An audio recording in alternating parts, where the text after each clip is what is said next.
Hello, hello, hello. Good evening, good evening. Good evening to you, Bushy One. What I was up, G, indeed. I hope you're doing well this evening. My name is Fiona. I use she, her pronouns. And this is our second stream of the day. Thank you so much for joining us for a little bit of a Kids on Bikes talk. I can't wait to talk about it. But yes, this is Too Long Didn't Read Tabletop RPGs, in which I will go through some RPG that I found interesting, or one that's from the backlog of my wondrous Google Drive. And we're just going to spend a couple of hours just reading through it and just seeing what we like about it. Is there anything that excites us about it? And all the good stuff. As I said, this is a second of a double feature today because I love doing these things and I had a little bit of extra time today, so I thought, why not? So earlier we did Alice is Missing by Hunters Entertainment and created by Spence Stark. And it silent role-playing game, so I highly recommend checking that out if that's something that piques your interest. But that's not what we're going to talk about just now. We are talking about Kids on Bikes, the sort of an RPG written by... I completely forgot who they're written by. Originally created by Doug Levandowski and Jon Gilmour, and is produced by Hunters Entertainment and Renegade Studios. And yeah, very excited to talk about this game. I'm just going to do a quick clarification at the top of this thing. So obviously there is very recently there's been a second edition of Kids on Bikes that's come out, which I have backed. Unfortunately, that has not turned up in my inbox.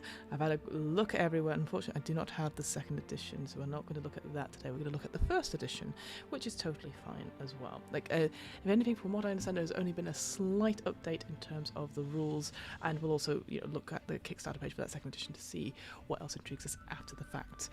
Hello, Crafty Gobbo. Crafty Gobbo, yes, that's how we're calling you now. Crafty Gobbo.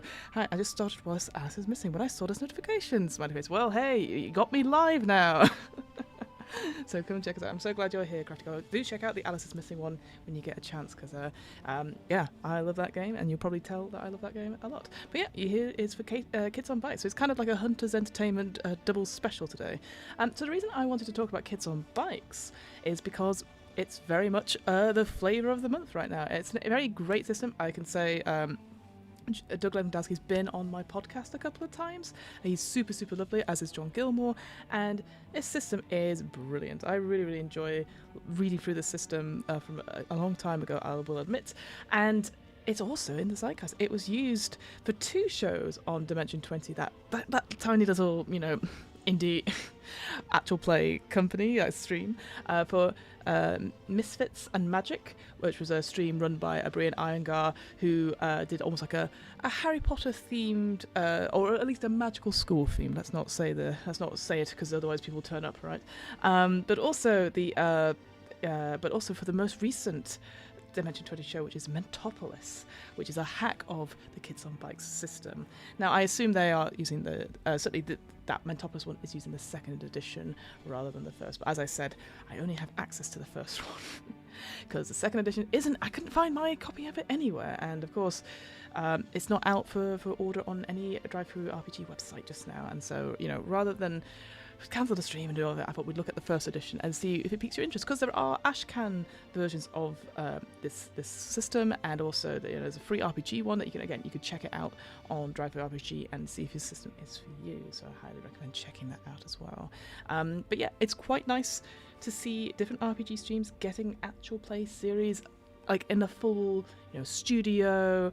Like if you've ever seen any Dimension 20 show, I promise I won't talk about them for too long because we want to get into the actual system and stuff. But it is an edited show. It is a put together, edited actual play, and it feels so different to watching actual play streams. Like, I don't know if you're people like myself. I don't mind actual play streams. Obviously, that helps me listen to stories, and I can say with podcasts and all that sort of thing. But there gets to a point where it is just watching the same static shot for 4 hours each week, and it's a bit like it's you're just part of this table at the game. It's not different, whereas something like Dimension 20 feels very, very edited and put together and clean, and you don't lose anything from it. I think it's just a really well put together production, and I obviously will highly recommend any of their Liberty series. I think also because they're short, limited series. They're 6 episodes, 6 to 8 episodes tops for those ones, which is brilliant. I think enough to give a taster, and that's it. And I think that it just gives that sort of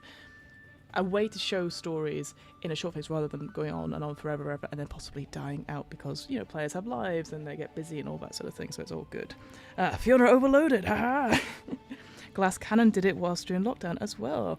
Oh, fantastic, yes, Glass Cannon, so I will say that I admit I have not watched a lot of their stuff, but if you want to see an actual play of an RPG, it's very likely that they have covered it as well, and they have a whole cast and crew of different casts going through it, so it's not the same people either. So I highly recommend checking those folks out as well, and they do also do limited series. So yes, thank you for that, Crafty Combo. So yeah, let's go straight into it. Let me go from Big Fiona screen to Teeny Tiny Fiona screen. So this is what we'll come back to this in a second, but I was going to go to the Kids on Bikes website and things. So it's very glorious music, I appreciate. Let me just turn it down ever so slightly.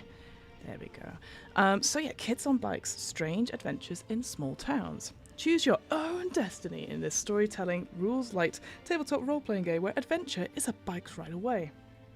It is a collaborative world-building RPG set in small towns with big mysteries. Written and created by celebrated game designers Jon Gilmour, who's known for Dead of Winter, Atari, Centipede, Mission Command, Asteroids, and Doug Levandowski, who's Gothic Doctor, 7 Minutes in Hell, and a whole host of other things. I know him personally from In Name Only, which is a game system where him and Jack Rosetree just create a system where your character is character's powers that comes from the initials of your first name, which cracking system. Love that. Where players take on the role of small town heroes facing big adventures. Players can even incorporate a community-controlled powered character into the game. So this is one thing I should say. I have run a game a long time ago of Kids on Bikes and it was super fun, and I bought myself, let me go back to Big Fiona for a second. Ooh, Big Fiona time. And I bought myself these powered Kids on Bikes deck, like an NPC deck, which give you just ways to create powered characters quickly. And powered characters we're talking about, like for example, this game draws inspirations from stuff like Stranger Things. I would say even Tales from the Loop a little bit as well.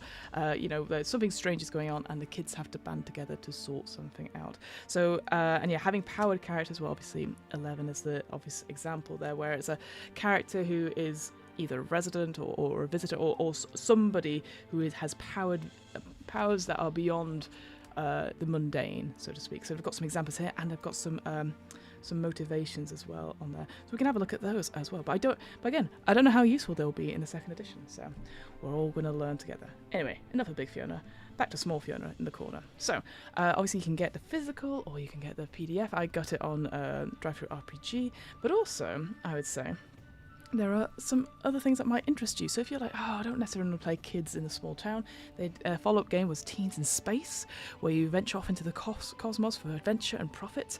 Along with your crew's bonds, you will be tested, your ship will malfunction, and you'll probably get shot a few times. But it's all in a day's work for Teens in Space, which, again, some cracking artwork there. Alternatively, Kids on Brooms. This is a collaborative role-playing game about taking on the life of a witch or wizard at a magical school you'll all attend. I wonder what that could mean. A place full of mystery, danger, and a thrilling adventure. And these all use the same system. They all use the Kids on Bikes, powered by the Kids on Bikes system, which is fantastic. So a little bit of flavoursome. And I think, again, if you have younger adults, or you have people who really like certain, let's say, magical franchises that aren't necessarily the best in the world, well, you can easily recreate something similar to it using Kids on Brooms, I think. And so that's what I really like about it. I believe it's sort of that Kids on Brooms was the sort of inspiration for Mischief and Magic. Don't quote me on that. It's on the watch list to read, so that's good. The other thing as well to note is that is that there's quite a few additional downloads. So yeah, if you wanted to get the Ashcan edition, there's where you can grab it. Again, if you're not entirely sure if it's for you, I highly recommend any Ashcan versions. It's always quite nice to have, and I actually would encourage, if you're not able to give away a quick start, which is obviously, what's the difference between Ashcan and quick starts? Ashcans are definitely more sort of like very, very much the alpha, right? It's just, there's not much in it. It's just very, very, this is what we're thinking in terms of bare bones. I think that's what, it's very useful to have, just to give people an idea of what your game is. I think that Ashcan is only like 5-6 pages, which is great. And the free RPG Day edition, that's also great, gets a little adventure in there as well. I'd highly recommend that. Some core rules errata, I think this is what comes into for that second edition a little bit as well. The playbook, so again, some sort of tropes that you can make pre-made characters with, which is great, and an appendix that will help those session 0 questions, fantastic. Character sheet bundle, all good. Fillable character sheets, hooray! Always good. And then you get some particular variant sheets, so Kids on Brooms, Team Space, fantastic. Now, here's where it gets fun. So there are things called, I think it's like Stranger Volumes 1, 2, which are like scenarios to play for the Kids on Bikes core game, which is great. And one of them in the Stranger Adventures is Dads on Mowers. So if you've ever watched like or listen to Dungeons and Daddies, that sort of thing, that's kind of the theme and vibe you're going for it. Probably less not safe for work, so to speak, but it depends on your game, right? So that's so cool. I really like how then, and some of these you have like a space character sheet for those Teens in Space ones, but you get lots of different things for those additional like adventures. So you might have the Stranger Volumes in, but you might not have the supplements. You can get it here, or you can download them and see what you make of it. So that's really great. And look, a Kids on Brooms class schedule as well. Loads of cool funds. It's all great. So big Fiona time. I mean, that's what I call it. You're like, oh god, big head. At least I'm in focus. For the first couple of these, I was not in focus, which was really, really embarrassing. But there you go. So that's the sort of main website. Some free downloads there. And like I said, you can get the kids on... typically, I did not. I was just looking at the thing. So if you're not entirely sure, you can actually tell this is where I got my coffee from, on DriveThruRPG. But I will say the entries on DriveThruRPG for Kids on Bikes, Teens in Space, Kids on Brooms is very, very detailed. Sorry, I'll show you. I'll move it around from my big head. It gives you a really nice diagram of the actual game mechanic that you can see. I don't think there's any alt text, unfortunately, it's just one of those things. I don't know if DriveThruRPG supports alt text, that's the only thing. But yeah, it's very straightforward, very detailed. You don't really get that on many games. You know, like you don't game entries on DriveThruRPG. Sometimes it's just a little bitty, and you're like, well, now I'm gonna have to look at the preview, and if there's no preview, like what am I going to buy? So I definitely I highlight is having as much information about the game, even the game mechanics, like here, is just super important. Dads on Mowers, I'm sold, right? I want to play a one shot instantly. So there you go. And also there is a VTT version as well for Roll20, so just something to check out as well. And also they do have a Discord. Hunters Entertainment has a Discord as well, where you can go and chat with other Kids on Bikes enthusiasts, or Dads on Mowers, as I think I feel we are as well.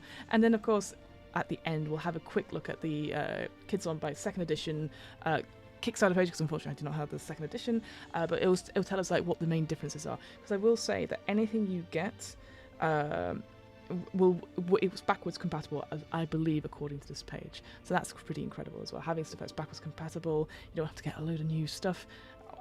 I'm sold. Like, I really like that as a way as well. And it also might mean that the Kids on Bikes 1st edition might be a little bit cheaper. Like for me, it's only just less than £8, so that's about $10.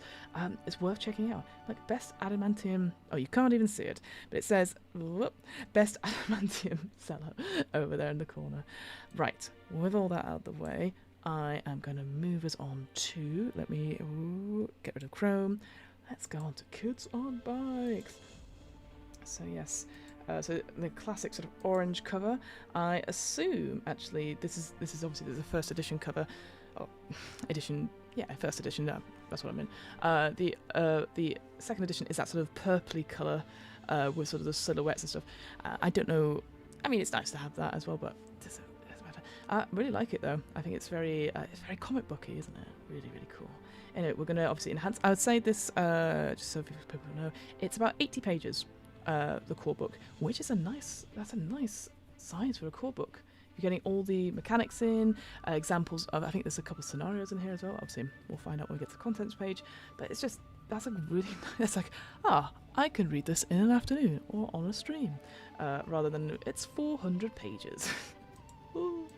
There we go. And I will say there's some absolutely cracking art in here as well. So art by Heather Vorg there, and Jon Gilmour and Doug Levandowski, and some graphic design as well. Yeah, I love anything like this where it's like a picture but it's all crumpled up and stuff like that. But that is also terrifying, right? No, thank you, Evil, which I know is another RPG, which we should look at some point. All right, tables of contents. So first of all, setting boundaries, obviously very important, safety tools, etc. World building, character creation, playing the game, powered characters, information for the GM, and then lots of appendix, which is really cool. Oh, loads of appendix, all the way down to F. Oh, so very cool. All right, yeah, straightforward. We'll get into it. Just woke up from a nap. I hope this was a good one. Oh, well, thanks, Dead Toothbrush on YouTube. I hope also it is a good one. It better be worth it, Howard. I was sleeping. Yeah, we're looking at Kids on Bikes today, which is kind of in the zeitgeist just now because it's being used for two different. Oh, it's being used for Mentopolis, which is the current Dimension 20 show. So I thought, why not hop on that bandwagon? But I hope you're well, Dan. I hope it's not too warm where you are. It's a bit warm today. It's a very summery thing.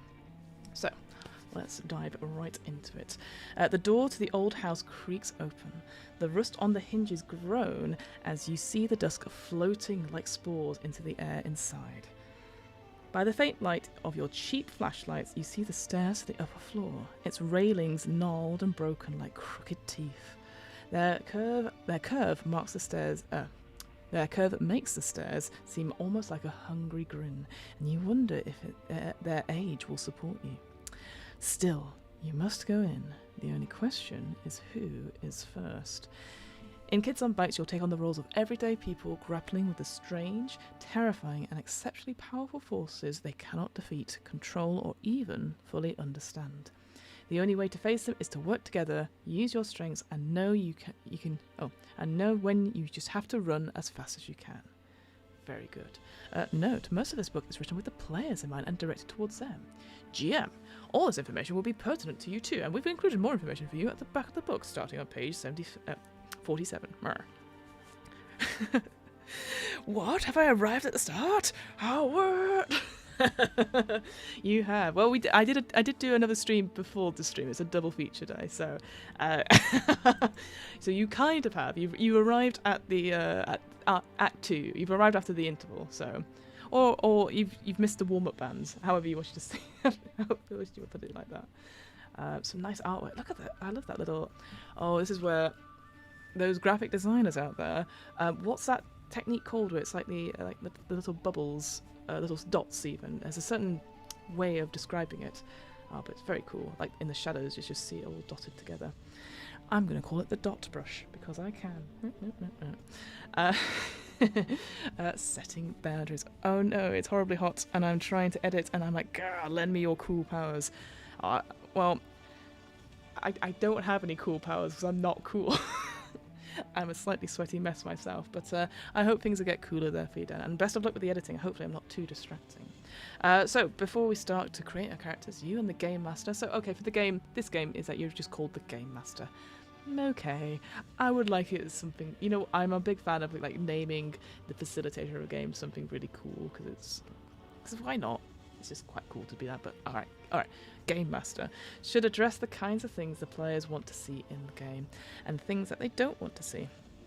You've already agreed over the overall tone of the game you want to have, but it's important to know what narrative elements might upset players so the group can avoid them. Doing so will make the game more enjoyable for everyone, and to start this process, the GM will simply ask whether players would like to discuss these boundaries or simply give the GM lists.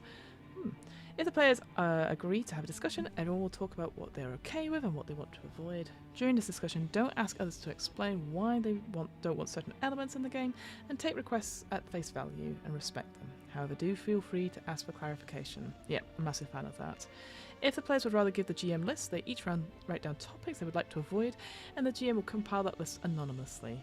As with the other method, this shouldn't be a discussion of why the players don't want to address certain topics. In addition to the group's comfort, another factor to consider whilst establishing boundaries is where you're playing the game. Oh, if you're playing it in the privacy of your own home or a conference room at a convention, you need to consider the other player's preference. However, if you're in a public place or if you're around younger people or if there are factors beyond the preferences of your group, you should consider them when establishing boundaries. In general, you should be playing the game in a way that is comfortable for everyone who may hear it. For example, if your group may be comfortable addressing the issues of race in 50s suburbia, but if you're in public, anyone who hears you might not be. try to keep this in mind and be respectful of anyone who might overhear your game. That's a very interesting point, I'll admit, which isn't necessarily covered in other safety tools and setting boundaries sort of thing. Is that we need to be aware of this. So this game definitely, it is a way you can explore those themes, certainly of race in 50s suburbia, as I said. I remember when I ran my game, we did a discussion about homophobia, and homophobic language came up quite big in our game, accidentally, and I had to pause the game to be like, ooh, let's not, I don't feel comfortable with that. I said, oh, well, we should set out what kind of town this is. Is it set in the 80s because these things are prevalent? And we had a whole discussion about it. A good, helpful discussion, I would add. It was one of the first times I was realised, I need to include this as well. So it's interesting to think about not only the people in the game, but the people outside of the game who might hear it as well, especially if you're playing in an open space. A conference room at a convention, I'll be honest, there's loads of people using the same room as you, so it's unlikely you'll have a one room to yourself. A half tone. Oh, I'll take your word on that, Crafty Gobbo. Dot brush is what I call it as well. Okay, well, well, the chat is split 50-50, so you can call it whatever you want, but half tone. Okay, I'll check that out afterwards. That might be what it is. If during the game someone accidentally brings up one of these topics that should be avoided, or if anything is as part of the story is making you uncomfortable, simply knock quickly and lightly on the table.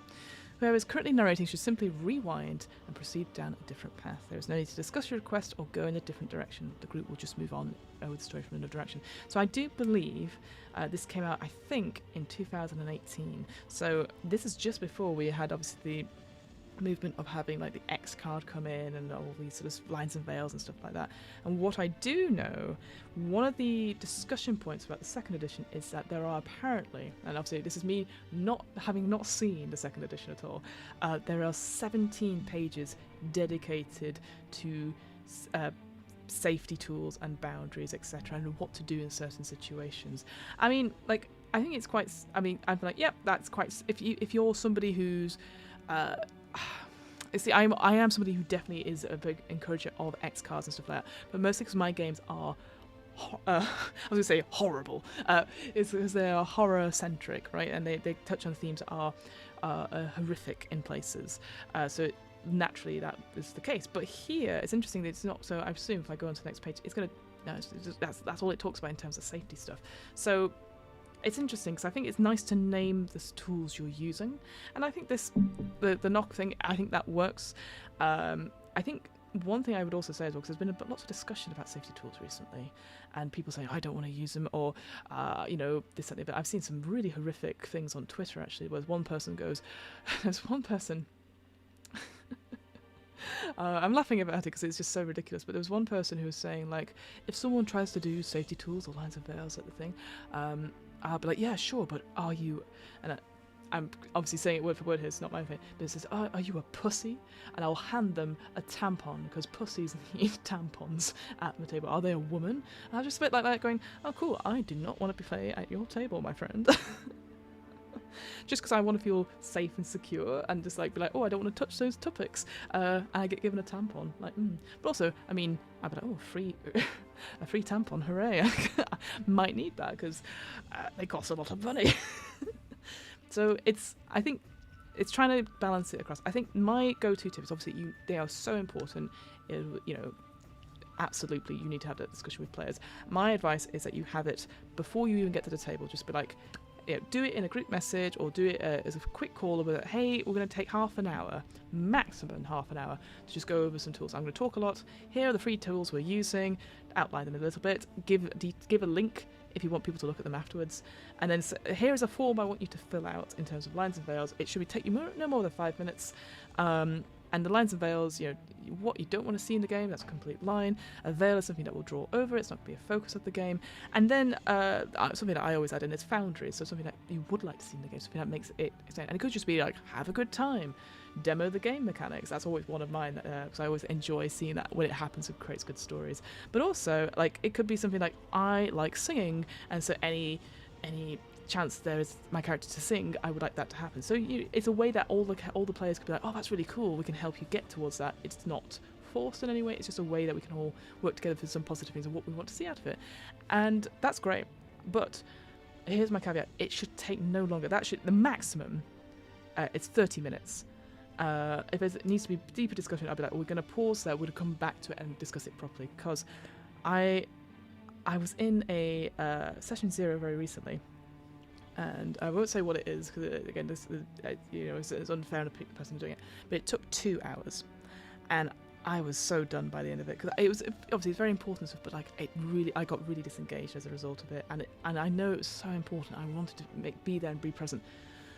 Those 2 hours, and it's going to be as long as the game is, So my advice for any safety tool stuff is that you do it before you get to the table. If there's anything that you need to say at the table, you say it, but you keep it short and simple, and do allow people to question, and make sure you have a break. If you're doing character creation just before you play the game, have that break so people can come talk to you and just clarify things as well. Nightbot's on it. Howard the horrible host, and there's spam. Nightbots that got you.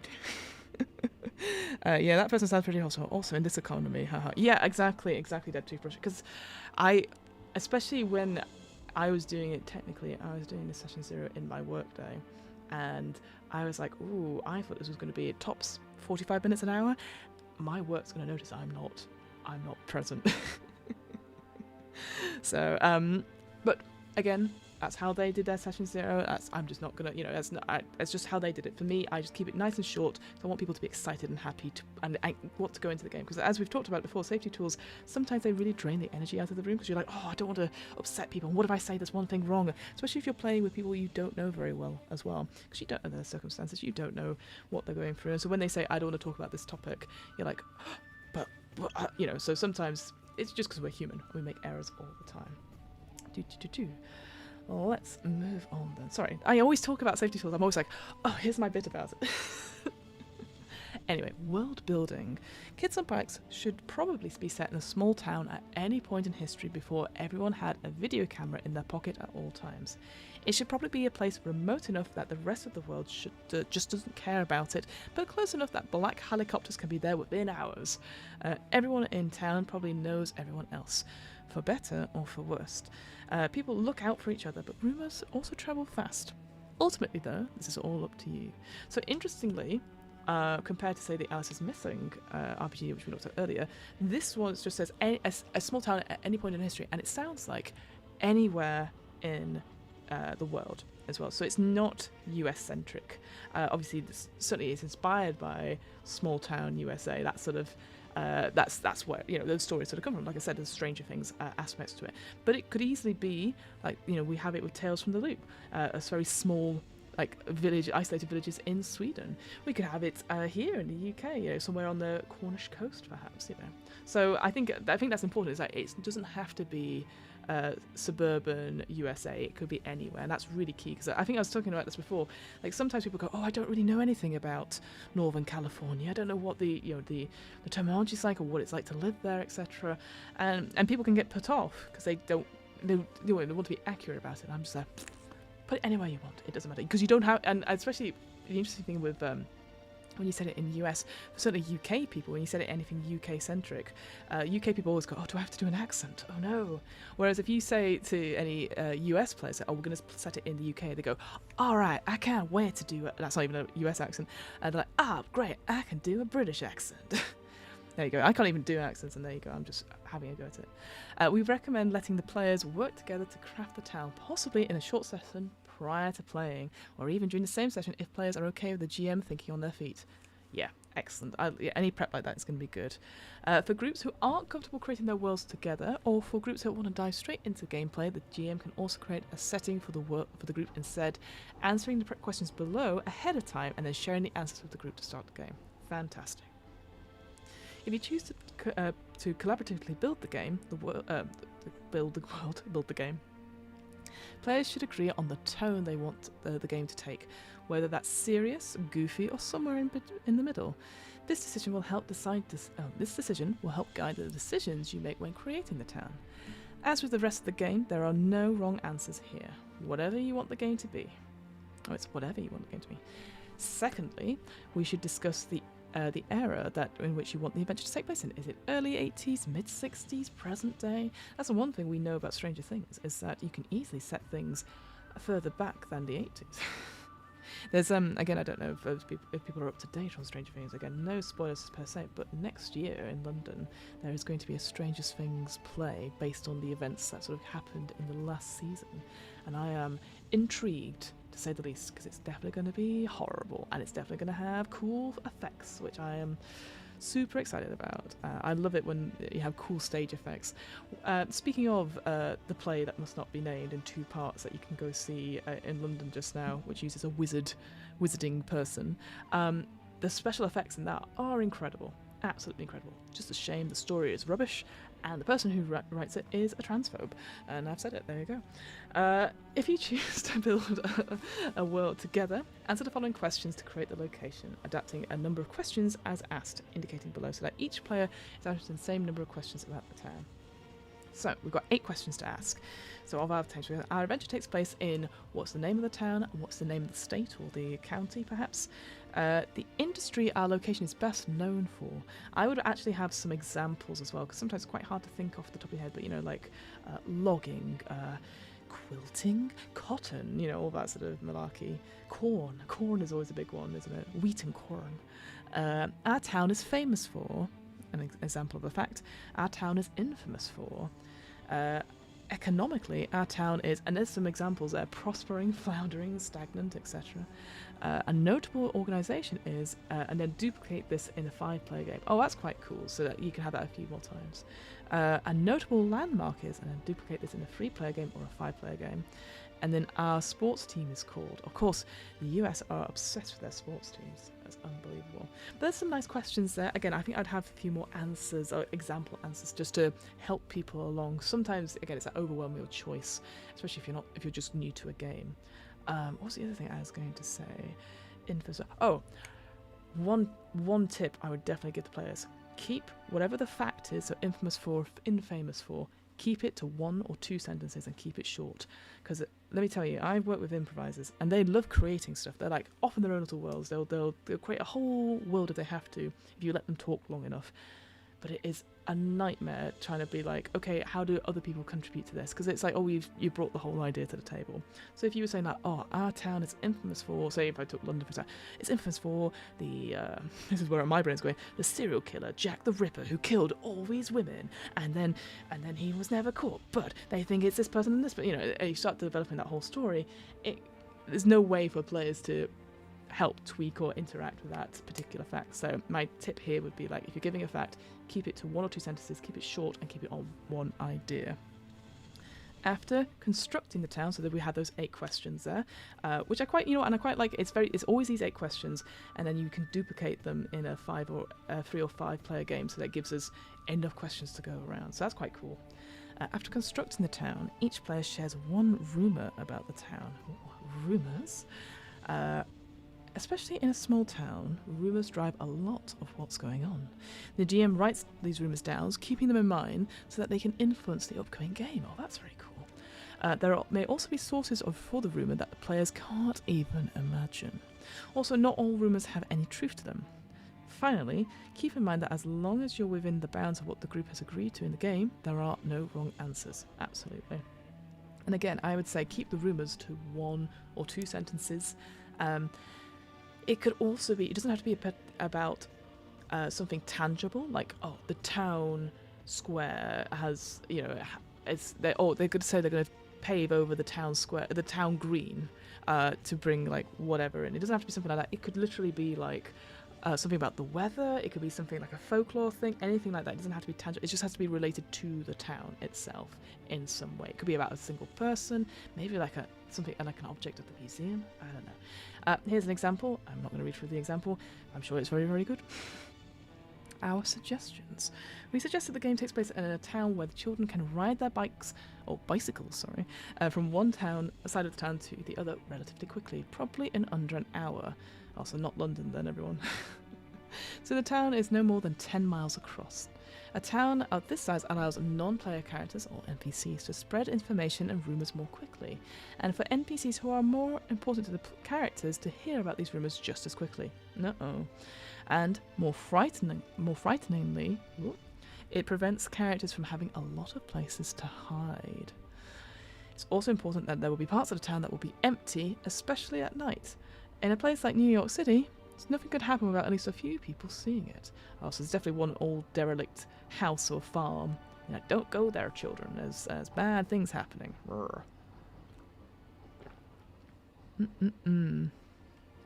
A note about historical accuracy. Whilst avoiding, anachronisms. Sorry. Make this experience more realistic. Nobody likes that person at the table who says, well, actually, the Millennium Falcon toy in question wasn't released till 1978. Just roll with him. Unless a person in 1973 whips out a smartphone. In general, leave it to the GM to correct any necessary anachronisms. The problem is you're playing with role players. I mean, yeah, it's good to have this historical accuracy about stuff like this, because otherwise it's like, oh, the rule of cool it. Come on, let's get on with it. Multiple sessions. We hope that you enjoyed Kids on Bikes enough to play over multiple sessions, developing and growing your characters and the world around them. Assume that time has elapsed in the world of the game between sessions before you start a new session. Each player should explain one big thing that has changed in the town between then and now, big or small. Perhaps it's a new rumour that's floating around. Perhaps in the time between the last adventure and the new one, things have changed about the town, like the mill that was struggling finally closed down, or the school mysteriously burnt down. These new events can drive the narrative of the new game and give the players some control over where the story goes. Ooh, I do like that though. I think that's quite cool. Like, again, I'm just trying to make sure you have that caveat, right? You can't change like everything. You can't be like, and a new high rise. That's just I don't know. It could be. You just got to be careful. So, sorry, I can hear fireworks going off outside now. Oh, they must be knowing I'm doing a stream. And there's another example here as well, which is probably quite good. I would definitely have something. I guess if I was playing this game, something that's changed from last season, maybe it would be something. It wouldn't be something like, oh, new shop is open or closed down. It wouldn't be something like permanent. It would be something like the football team has finally won a game. And there we go. All right, straight on to character creation. Fairly straightforward here. So, and the core of any RPG is the character you're embodying. You and the GM should work together to agree upon a character you'll be excited to play. One that reminds you of yourself in important ways, but also who is different enough from you to be an escape from the real world. Fair enough. If there are boundaries that you want the characters to have, or modifications that you want to make to the creation process as a GM or player, please do. The core of this game is the experience that the players will have, and anything you want to do to augment that experience is great. Oh, it's nice to have that permission. Excuse me. Alright, so the process, we've got 5 steps to create a character. Likely in this order. So the first one is to select a trope from the playbook and take the appropriate character sheet. And then make trope selections for your character, age, strength, flaws, and first name. Introduce your character to the rest of the group. Answer the questions about your character's relationship with the other characters in the game. And then complete the finishing touches for your character, so the motivations, fears, backpacks, very important backpacks, last name, and trope-specific questions. That's cool that you get the last names later, because presumably then you could do, oh, we're siblings or we're cousins, etc. Very cool. All right, step 1 then. To streamline the character creation process, we've created a set of tropes that you can use at the start of a game to get into character more quickly. These tropes, you know what, let me move in a little bit more. Oh, she says absolutely ruining it. There we go. It's just a little bit bigger so people can see, because I know my eyes are like old lady eyes now. These tropes, which fall quickly into characters such as loner weirdo, stoic professional, or brilliant mathlete, will determine your character's stat dice and excuse me, streamline some choices for you. Fantastic. Tropes can be found in the playbook, which is at the hunter where you can hunt it. Shame that again it is a very old version of this rulebook, so of course that doesn't link to anything. Alternatively, you can find these informations in Appendix E, so we'll have a check of that in a second once we've gone through the whole process. So, choose the trope you're most interested in playing. There's no right or wrong answer here, and your GM will work with you to make sure that whatever your character you choose will be central to the story. And remember, selecting a trope does not mean you'll be forced into a certain play style. True, the brutish jock isn't going to be as charming as the popular kid, but as in real life, be careful not to assume too much about a personality based only on a few descriptors. That's a quite good line, actually. If you don't find a trope that fits your sense of character, feel free to work with the GM to create your character from the ground up. This will take some more time, but players who already have a clear vision of what their character is to be, or for players who don't want their character to fit into one trope or another, this might be more satisfying to create a character. For more details on this, go to page 24. Okay, so we'll check that out as well. In the bottom right corner of your trope sheet, you'll find 2 questions specific to your trope, and likely your age. These will help you flesh out who you are. You do not need to answer these out loud, but by the end of the character creation process, you should know what the answers are. And then character stats. Here we go. Actually, I'm going to move out one little bit. There we go. So, the trope you choose will determine how to assign your dice to the 6 stats. So yes, so you use all your polyhedral dice for this game of Kids on Bikes, which is very, very cool. The higher the possible value on the die, the better your character is with that stat. The 6 stats we have are brains, brawn, fight, flight, charm, and grit. Let's have a look at it. So brains is how book smart a character is. This will determine how well they understand problems, or how well they did, and how they're doing at school, and how quickly they are to solve academic problems. Alright, brains. I used to have a teacher at school that called me Brains, and I found out years later it's because he had a really bad memory and couldn't remember anyone's name. So if he had, in a moment, couldn't think of anything, he would be like, you, Brains, try find me this, so I always remember him. Brawn. This stat determines how much brute strength a character has. It doesn't determine how well they can fight, it just how well they can lift things, how much physical damage they can take. Also determines how physically intimidating that character is. Fight. So this stat determines how good a combatant the character is with whatever weapons or fighting skills you decide your character knows.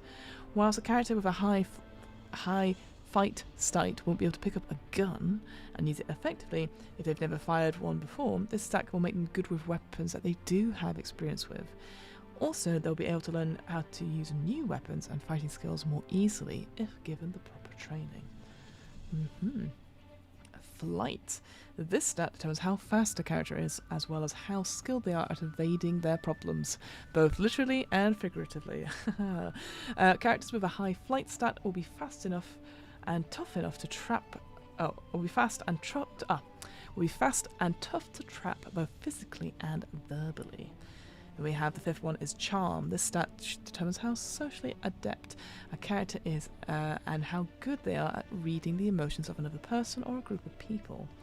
Characters with a high charm stat, will be able to talk themselves out of tough situations and into good ones with relative ease, within reason.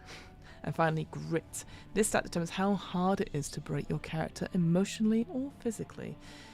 Characters with a high grit stat will be able to keep a level head in the worst of situations and will be able to keep their cool even when pushed hard. Finally, this stat also determines how street smart a character is. Okay. Again, like I said, certainly for Mentopolis, I know they have reskinned it because it is a noir detective series, so they've changed what these all mean. But again, it's very it's a similar sort of thing. You've got sort of a mind sort of stat here. You've got a brute strength sort of stat. fighting, moving, how socially. I was going to say seductive. That's not the word. Persuasive you are, and then how your constitution, that sort of idea there. So all 6 stats seem to cover everything. So the higher the stat is, the better a character is at involving skills with that stat, and more likely they are to succeed when using that stat. Whilst there's no guarantee you'll roll your maximum, generally characters will be better to pass checks with their higher dice. So so here you go. So you use all 6 dice. I know there's 7. All 6 dice with your things. So you would assign one of each of these to your stats. So let's have a read of them. So if your stat was a D20, you're superb. Even upon first meeting you, anyone will be able to readily tell you that this is a strength of yours. This stat is a strength of yours. You are remarkably good with respect to that stat. A D12 is impressive. People who know you would say that you're pretty good with respect to this stat, but it wouldn't be something that is obvious during your first encounter. A D10 is above average. You aren't remarkably good at this stat, but you're slightly above average. A D8 is below average. You're not too bad in terms of this stat, but you're certainly not good either. You're just slightly worse than average. D6 is bad. People who know you said you would be pretty bad with respect to the stat, but it wouldn't be something that's obvious during your first encounter. And then terrible with the D4. Upon meeting you, people would immediately be able to tell that this is a weakness of yours. You are remarkably bad with respect to this stat. When creating your character, think carefully how your D20 and your about your D20 stat and your D4 stat balance each other out. If your character has a D20 in charm but then a D4 in flight, consider what that means for your character. Have they always talked their way out of problems instead of having to run from them, including gym class? Or were they always so slow they had to use humour and kindness to compensate their inability to escape? That's quite an interesting one. How would you... Yeah, it sort of helps you with that sort of character building and maybe a little bit of the role play as well. Stats will also be used to resolve skill checks and combat, which we will address later in stat checks and combat encounters coming up. Character ages. For some tropes, you'll need to pick your character age of child, teen, or adult. Groups of characters will certainly be a mixture of all three ages. So again, very much like Stranger Things. You just need to establish early on what draws their characters together for their first adventure. For future adventures, you'll be linked by the events of the first session. The age of the characters has implications throughout the character creation process and during gameplay, and the rules will discuss these implications as they become important. So at the start of the character generation, your age determines what strengths each character gets for free and what modifiers they have to the dice stat roll. We had something similar to this. There was some other game we played where your age determined what you got from it. Now I can't remember what it is. I'm gonna have to look back and see. Oh, but I can't remember. Was it? It wasn't Rapscallion. It might have been something completely else. It was something about age. I don't know what it was. It'll come back to me. I'm sure it'll come back to me. I'll be off screen, off stream, sorry, and suddenly I'll come back and be like, it was this book. So, children automatically receive quick healing strength, and they cannot take the rebellious strength when rolling stat checks. Children add a +1 to their flight and charm checks as they're fast and likable. I would. Let's agree to differ on the likable, shall we? Teens automatically receive their rebellious strength. When rolling stats, the teens add a +1 to fight and brawn as they are pugnacious and in their prime. Pugnacious, what a great word. And adults automatically receive the skilled at something strength. Not sure what that's supposed to be. This skill will correspond to their profession, either legal or illegal. When running stat checks, adults add a +1 to brains and grit. Adults skilled. Oh, I see. I think you define what that skill is, right? Skilled at cooking, right? That was what could it be? I thought maybe it's like missing a number or something. But when rolling stats, adults add a +1 to their brains and there's grit checks. Even if they aren't always geniuses, they've seen enough of the world to know that what it's about and not to get shaken by it too much. What's interesting, there is no minuses to this, which is quite nice. Again, the game that I'm thinking of, where if you're older, you're weaker at certain things, but you have more specialized skills, you get negatives because you're not as strong, and that's kind of rubbish. So I quite like how there's no negatives. It's just a way to assign different points to stuff. So very, very cool. Selecting strengths and flaws. Once you've selected your trope and your age, choose from the strengths and flaws associated with that character. Strengths are mechanical advantages that your character will have when playing the game, and flaws are not mechanical, but they'll help you develop your character's personality. I see. So choose 2 strengths and choose 2 flaws associated with your character's trope. Alternatively, if you want to draw from a larger list, the full list can be found in Appendix B and Appendix C. Very cool. Once you've done this, give your character a first name or nickname to go by. Hold off on the last name for now as you're introducing your characters, because they could be related to one another. Ooh, here's an interesting one. So for players, traditionally able-bodied or neurotypical character might not fit with their vision of a character. Instead, a player may want to play a character who's physically disabled or whose brain functions differently. As long as the players and the GM agrees, you will be appropriately sensitive in playing the character, and you can play any character you want to play. When embracing these differences, keep in mind that all likely consequences, both positive and negative. Fleshing out these traits will help you play the character better. How cool is this? That it gives you the permission to play these characters, and that you will make the world accessible for playing these characters if you treat them sensitively. That is so good. I remember at UK Games Expo, I had a chance to play in a game, a D&D game. I won't say too much about it, but I was one of only 2 women at the table, and we had pre-generated character sheets, and it was a very fun game. Too many players, but very fun game. And I was playing the pre-generated character sheet I got was, it's a barbarian, and then I looked at it properly and said, it's a centaur. So it was fun. I played a typical pony girl. It was great. I loved it. Or a literal pony girl. And they made, basically they had to go up to some sort of library and get something, I don't know, checked out, etc. And I said, I can't go up the stairs. Oh no. And I said, and the GM was like, oh no, I've actually put ramps in this world. And I was like, oh, that's fantastic, great. And he went, yeah. It's because, like, obviously, normally I wouldn't do this because, it's a fantasy setting. Why would anyone be, in a wheelchair or be in these, there's no reason. I don't agree with this whole people being wheelchairs thing. This is what the GM is saying. You want to be a fantasy, you don't want that. However, I realised when I created this game and I created these characters with the centaur that they need to be able to get around, and so I was like, oh, okay. And so I made sure that everywhere had ramps so that the centaur could move about and stuff. And in my head, I was like, well, we got there in the end. You got to the place that it is accessible, but it's more likely. What's the word? It's like, so it's more likely. You weren't ready to accommodate somebody who wanted to play, say, a wheelchair person in a wheelchair, an adventurer in a wheelchair. Sorry. But you were okay to, you're playing a horse person, a completely fictionalized race. That's okay, and they thought they should get ramps. But people who have actual disabilities, that's a bit too far.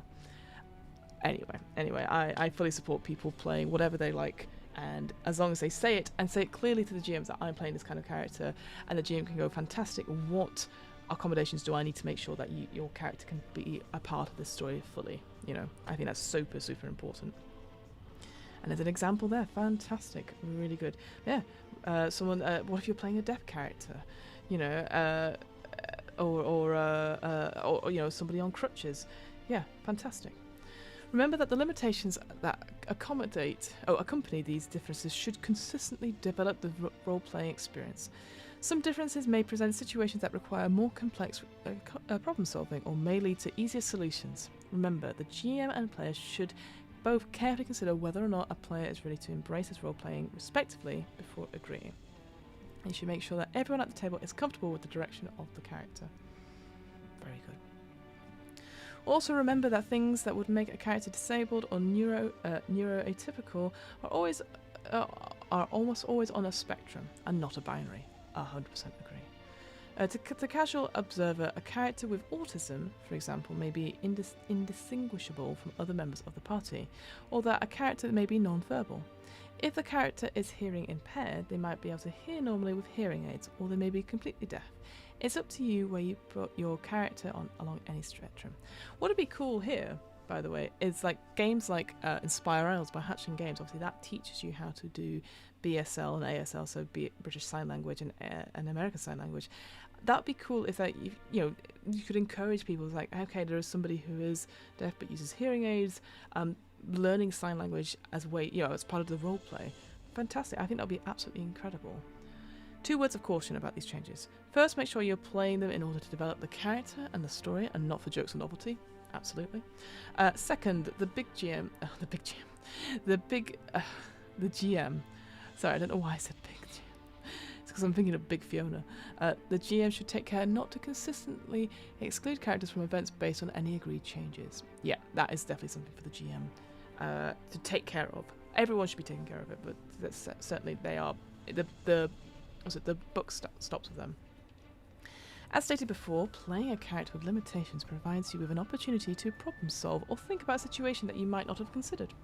How would Raj, so that's the character who is deaf, problem solve a situation where he couldn't see the lips of a person who's trying to communicate with him? How would Helena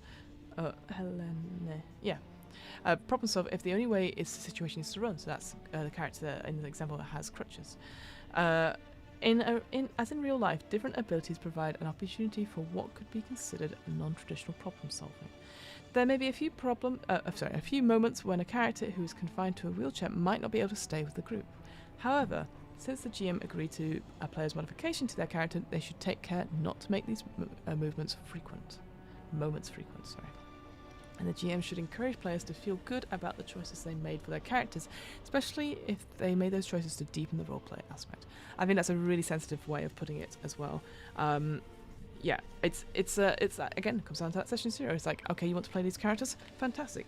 It's, they want to be a part of your story, and I think that's super, super important, that we need to accommodate that and tell these stories. But with the agreement from all players that we're doing it sensitively and when people aren't being punched down for jokes. Race, ethnicity, gender, and sexuality. When creating your character, carefully consider their race, ethnicity, gender, and sexuality. These parts of your own identity are important to who you are, and they will also be important to your character too. As a group, you need to decide to what extent historical accuracy influences the treatment of different races, non-local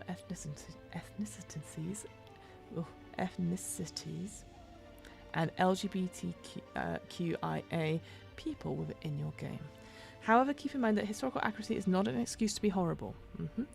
But this is how people would have talked back then. Doesn't go far when you've established boundaries. If paranormal events happen regularly in town, then the mining town in the 1950s can be accepting of all people. Thank you. Yep. If centaurs exist, there's no excuse for not being accommodating for people in wheelchairs. That's what I mean. If handled appropriately, race, ethnicity, gender, and sexuality all contribute quite meaningfully to your sense of character and to narrate events, to narrative elements in the game. As long as your group agrees on the way these elements will be addressed and everyone is comfortable with these decisions, as long as you are addressing these issues seriously and compassionately, you will be playing within the spirit of the game. Now, introductions and questions. Now you've got the basics of your characters sketched out. Let's think about how they're related to other characters at the table.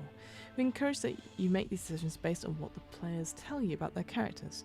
Whilst it probably wouldn't make much sense for every character in a 5-player game to know every other character at the table as well, each character should have at least one meaningful connection to another character. This will give the GM ways to bring about your characters in the narrative. If you're feeling stuck, some possible relationships could include parents and children, siblings, step-siblings, and half-siblings, cousins, classmates, teachers and students, best friends or worst enemies, neighbours, mentors and mentees, bosses and employees, and significant others and spouses. Yep, so very typical, can I get a relationship please, from the improv team. It's always like, siblings, cousins. This is a good time to start talking about your character, talking as your character would. We know each other from back when we were in high school, rather than my character dated a character for a few years. Either or. I'm not going to push people to do roleplay if that's... I always switch in between the tenses myself.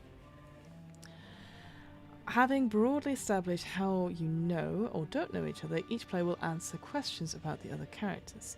You do this one at a time, passing the list of questions around the table and collaborating to make the established relationships more complex and hint at information about who you don't know. This process will make the story of the game richer even before the strange events start to happen. Depending on the length of time you have for the character creation, you could take one of 3 approaches to answering the questions. Quick start, one-sided, complete. So quick start, let's go for it. Shortest version, everyone will answer one question about the character clockwise from them at the table. Before answering the question, you should move so that you're sitting next to someone you have a close relationship with. We do not recommend this setup, though if you're trying to get a group up and running for a demo of the game, this can cut down the time needed. For a character you know, decide whether your relationship is mostly positive or negative. Roll a d20 and answer the corresponding question on the character you know positive list in the Appendix A, or the negative list in the Appendix A. Oh, that's quite cool.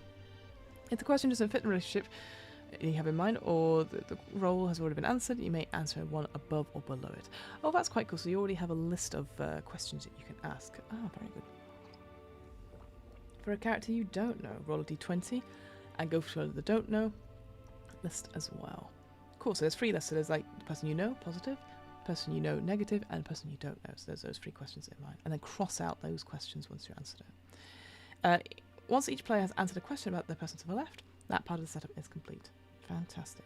What about one-sided questions? So the mid-range version, you'll answer one question about each other character. Seating arrangement is not important for this one. We recommend this post if you want to jump into a game, especially if you're running a one-off of the session. For a character you know, if you feel mostly positive about them, so it's the same thing. Basically, you just, instead of asking one question to the person on your right, no, clockwise, on your left, so that's that quick-sided one. Then the one-sided one is like you just ask one of each one. That's quite good. So hang on. For a character you know, if you feel mostly positive about them, roll the d20, answer the corresponding question from that one. If you feel negative, roll that, get the negative one instead, cross out. Now have them answer a question from the other list, so they have to answer from the other list what is positive and what is negative. Oh, that's quite cool. And then for a character you don't know, then you both answer from the same list, so cool. Alright, that's quite interesting. Once each player has answered one question about each other at the part, then it's set up, so it's roughly about 5 minutes per person. Okay, and an example. Cool. And then complete questions, roughly about 8 minutes per player. Each player will answer 2 questions about each character they know at the table and 1 question about each character they don't know. Ooh, for multi-session plays of Kids on Bikes, this approach is one we recommend. It takes a while, but it helps you develop a rich, interesting relationships with each other and can lead to good directions for the story to take as you play. To foster this, whilst others are establishing their relationships, start thinking how you would insert yourself into their dramas. Remember, this is a big part of world building of the game. So long as you're within the bounds of what everyone wants from the game, there are no wrong answers here. Create the game you want by playing for the questions you want. Okay, and then it will be the same. Interesting. So everyone would answer a question. Wait. About each character. So 2 questions about each character. Sorry, I'm just reading it now. So you start with the positive ones. Oh. Wait, hang on. Let me read this out. Sorry. Roll a d20 and answer the appropriate question from the character you know positive list, or the character you know negative list. If the question doesn't fit, fine. Cross that question out, then roll a d20 and answer the appropriate question from the character you know negative list. Same caveats. So wait. Oh, so you could have 1 positive and then 1 negative, or 2 negative. That could be quite interesting as answering questions about that. I hadn't thought of that. Roll for someone you don't know. Roll from 1. Just roll 1 for that. Cool. All right. I quite like that. So you could be like positive and negative, or 2 negative ones. That could be really cool. Once you've answered all the character sheets about the other characters, pass around the sheets to your left, and the player repeats that process until everyone has questions done about them. Wait, pass the sheets to your left? Presumably. Oh, it must be the list of questions, right? I assume. Cool. Alright, that's a very long example. Finishing touches. Full name. Now that you've splashed out your character and your relationship with other characters, you'll add finishing touches. If you're waiting to complete your name, do that now, bearing in mind that relatives probably have the same last name, but maybe not. Remember to try and keep your name in line with the tone that you and the other players have agreed to for the game. Motivation. Write down something that strongly motivates you. It might not be the thing that drives all your decisions. But it certainly should drive most of them, especially the big decisions. It could be a specific motivation, such as I find my son no matter what it costs me, or to impress Tom so he'll go out with me. Or it could be more general, like look cool, learn, or have something to do with concealing some information. Don't let the others find out that my business is failing, or don't let my children learn that I killed their father. What? If appropriate, share these with the other players, but most likely you'll be sharing this motivation with the GM.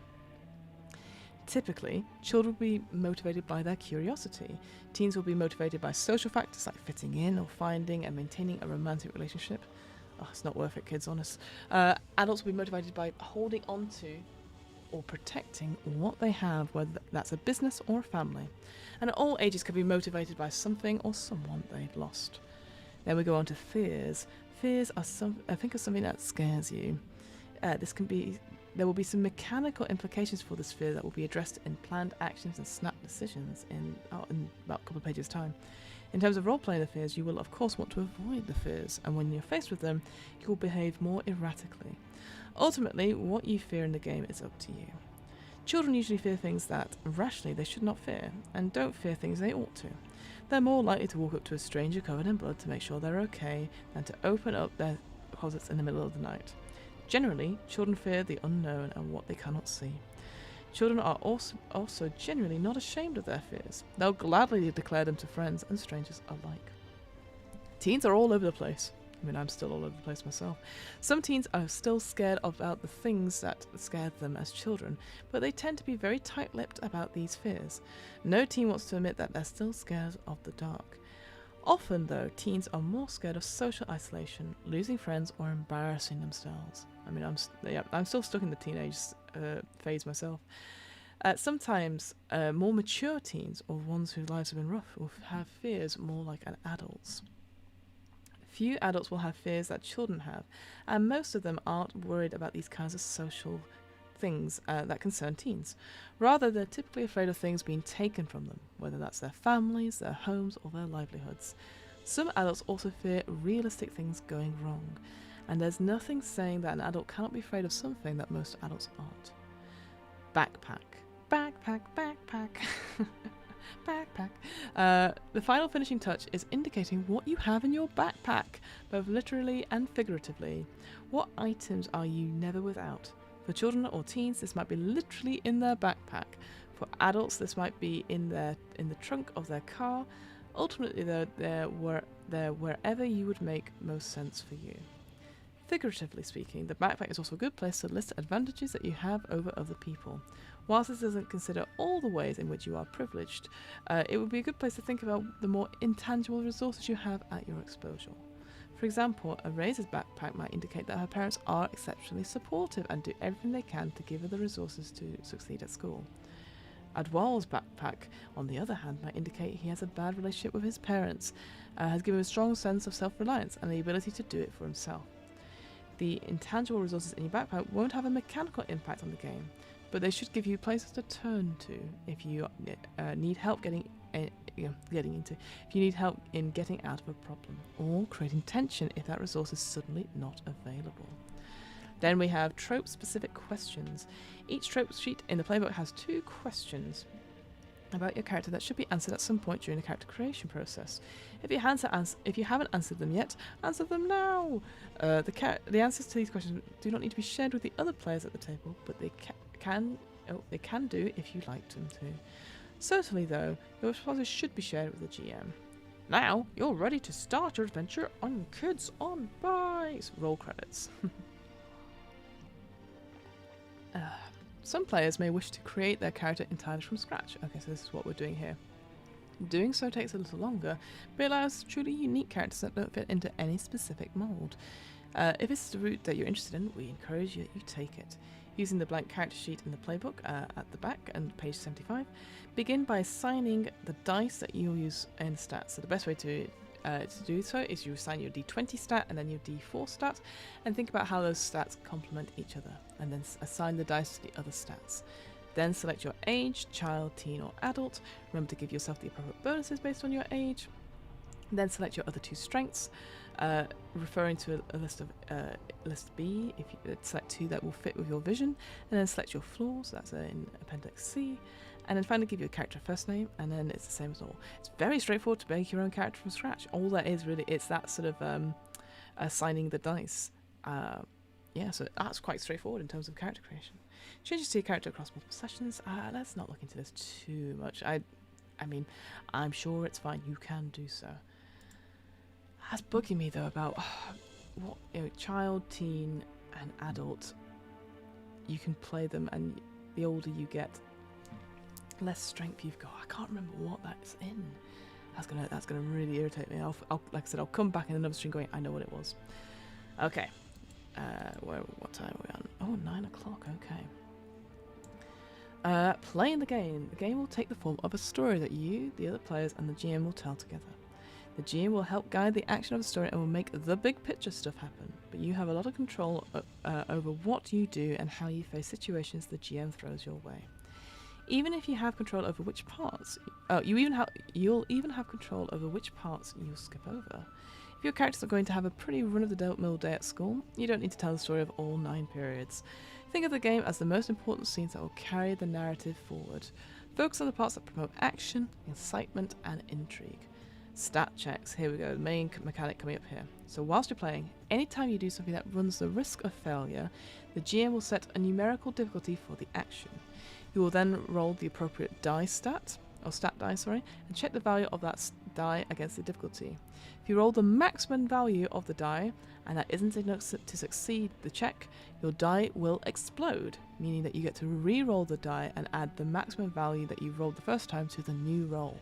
That's very cool, isn't it? So if you had to get a 7, and you only had a D4, you're really bad at whatever that stat is, and you got a 4, you can re-roll it again. So there's always a chance that you will succeed to get past that numerical difficulty. Really cool. Your die may explode multiple times, but once you succeed at that check, your die no longer explodes for that check. Keep in mind that the most you can roll without the luck of the exploding dice is 20, and that number is extraordinarily unlikely. However, that doesn't mean that the difficulty cannot be higher than 20 in cases where the feat seems truly impossible for mere mortals. Choosing a stat for a check. As in life, there are multiple ways to solve a problem.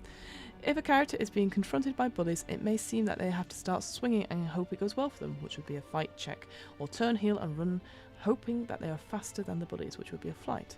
But, depending on who the character is, they might use other stats instead. A character with a high charm might convince the bullies that they'll show them where the secret entrance into the movie theatre is if they don't beat them up.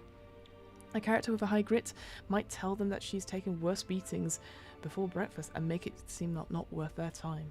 A character with a high brains might talk the bullies in circles until they let them go because they're too confused to throw a punch. And a character with a high brawn might physically intimidate their aggressors to get them to back down. There are multiple ways you can solve your problems. With fighting. When you're not sure what kind of check to make for something, you can always describe what you're doing and the GM will tell you what check to make. For things like deceit and lying, it's probably going to be charm. Very cool. And here's a difficulty table. Let's so let's go from the top. So there's an explanation and example for each kinds of difficulty. So if you needed to get a natural, not 20, the difficulty was 20. This is a task at which only the most incredible could be even possibly succeed. But if they succeed, it will be one of the most impressive things the character has ever done. This is nearly guaranteed a failure. 17 to 19, a task which success would be incredible and impressive.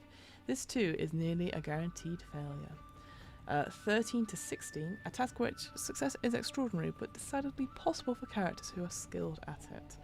10 to 12 is where success is impressive but completely expected for characters who are skilled at it.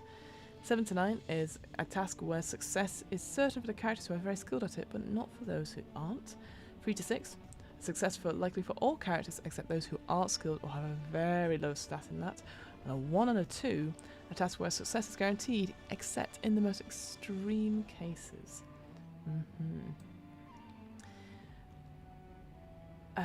But if you're throwing around a lot of sciencey words to convince the sheriff that the mine shaft where you're actually hiding the half-goat, half-child creature is structurally unsound and he should stay away, that might be brains. I was continuing on this conversation from before. The bottom line is that the stats are here to help guide your storytelling and help you have fun. If you're not sure what to do, ask the table. If they're not sure, go with your gut. Okay, what's this planned actions and snapped decisions then? Although the GM always sets a numerical difficulty, there are 2 different kinds of stats check. Planned actions and snap decisions. Planned actions are stat checks that you'll have the time to think about the best course of action and perhaps work with your friends. If the characters are sitting at a kitchen table trying to break a coded message that someone has left for them and have all night to do it, that's probably a planned action. If your character needs to climb up a wall to sneak into an abandoned factory and has the cover of night and no one in pursuit, that's a planned action. In short, planned actions are where the conditions are relatively optimal to achieve something. Snap decisions, on the other hand, are choices that have to be made quickly under bad conditions and are thus more chaotic and unpredictable. If your character is being chased through a cave, stat checks they make while fleeing in panic will definitely be a snap decision. If your character is under any kind of great pressure, that will also be likely a snap decision too. Ultimately, it's the GM's call whether something is a planned action or a snap decision. Cool. I was going to say, what's the difference? Is there anything mechanically different? In order to make a check for a planned action, do the following steps. Once you so set the numerical difficulty. Fine. Either roll the appropriate die, or because you've had time to think and react calmly, take the half the value of that stat die. For example, if you had a 20 in flight, you may want to choose a score of 20 for the planned action involving flight instead of risking a roll. Okay. If the value of the first roll is the maximum value of the die, but still below the difficulty level, the roll explodes. The roll is the same die again, adding both values together. Yeah. So that's the exploding die thing. After determining whether the roll explodes, add any age bonuses. So we've got those ages there. So children is +1 charm, +1 flight. Teens are +1 brawn, +1 fight. And adults is +1 grit, +1 brains. You may also spend adversity tokens earned from failed checks. Oh, we'll talk about that in a second. With each token adding a +1 to the roll. As with age bonuses, they cannot cause a roll to explode. Okay, that's good to know. Other players may spend adversity tokens to help you to each token adding +1 to roll, although they must narrate how their actions are also helping your cause. Usually, presumably, they'll have to be in the same scene as you as well. And if the total roll is greater than or equal to the difficulty, you have succeeded. If you and the GM will narrate the success collaboratively. If not, you have failed. The GM will direct the narration with minimal input from you. Nope. The greater the failure, the less input from you. You don't get to say anything. The more you miss, the worse the failure. You'll also receive an adversity token, which can be used on future rolls. That feels very much like the XP you get in any Powered by the Apocalypse games. That you're like, okay, you failed, but you got some more XP to help you level up and get better at something. When things are dicier and you're under more duress and stress, you'll have to make a snap decision. First of all, you cannot take half the value of the appropriate die. You must roll. You have to roll. Second, although you may spend adversity point tokens to help yourself, other players cannot help you. There is no time for the planning. Yep. And third, the GM should make consequences for failing a snap decision far less weightier than a planned action, although you may still gain an adversity token. Narratively, when everything's on the line, the tension is already there and you're not going to do something stupid. You're just in a bad spot. On the other hand, you'll have time to plan and still fail. That usually means you've decided to take a risk. Okay, cool. So that's the main difference, is that you can't take half that value of the appropriate die. People can't help you with their own adversity tokens, and the consequences for failing a snap decision are less weighted than the planned action thing. Okay, that's good to know. I think as a GM, I would definitely have those on some sort of card so that I could see that happening. So I was just looking at the image. Okay, failing a roll. Remember, in Kids on Bikes, failing a roll isn't all bad. First and foremost, it gives you an adversity token, which you can use to succeed when you really need to, especially if you pool it with other adversity tokens, or activate your character's strengths. Adversity tokens give you more options later on, so failing a few times at the beginning is actually a good thing. Secondly, failure can and should push the narrative forward. A failed roll doesn't means that what the character wants to happen doesn't happen, but it doesn't mean that what happens is bad for the story. For example, if the characters try to hack a computer but aren't able to, it might mean they have to seek out an NPC to help them with it. That character might in turn inadvertently give them a clue that helps them puzzle out a mystery. Or if a character tries to escape on foot from the government forces pursuing her, she might be brought to a facility that holds a secret to the next part of the game. So whilst failures won't be what your character wants, they should almost always feel good for the story and should give the group small directions to take the narrative if you're building it together. So failing forward, that's what we're talking about there, failing forward. Always good, and really good advice for the GM. When deciding the consequences for a stat check, the GM should consult the following guide. More guidelines. Oh, I see. But this is how much by the check you either pass by or fail by. So if they got higher than the difficulty, like 10 or higher, the character succeeds smoothly and easily. It just looks like the character is showing off, or that the task was done so readily it happens without any effort at all.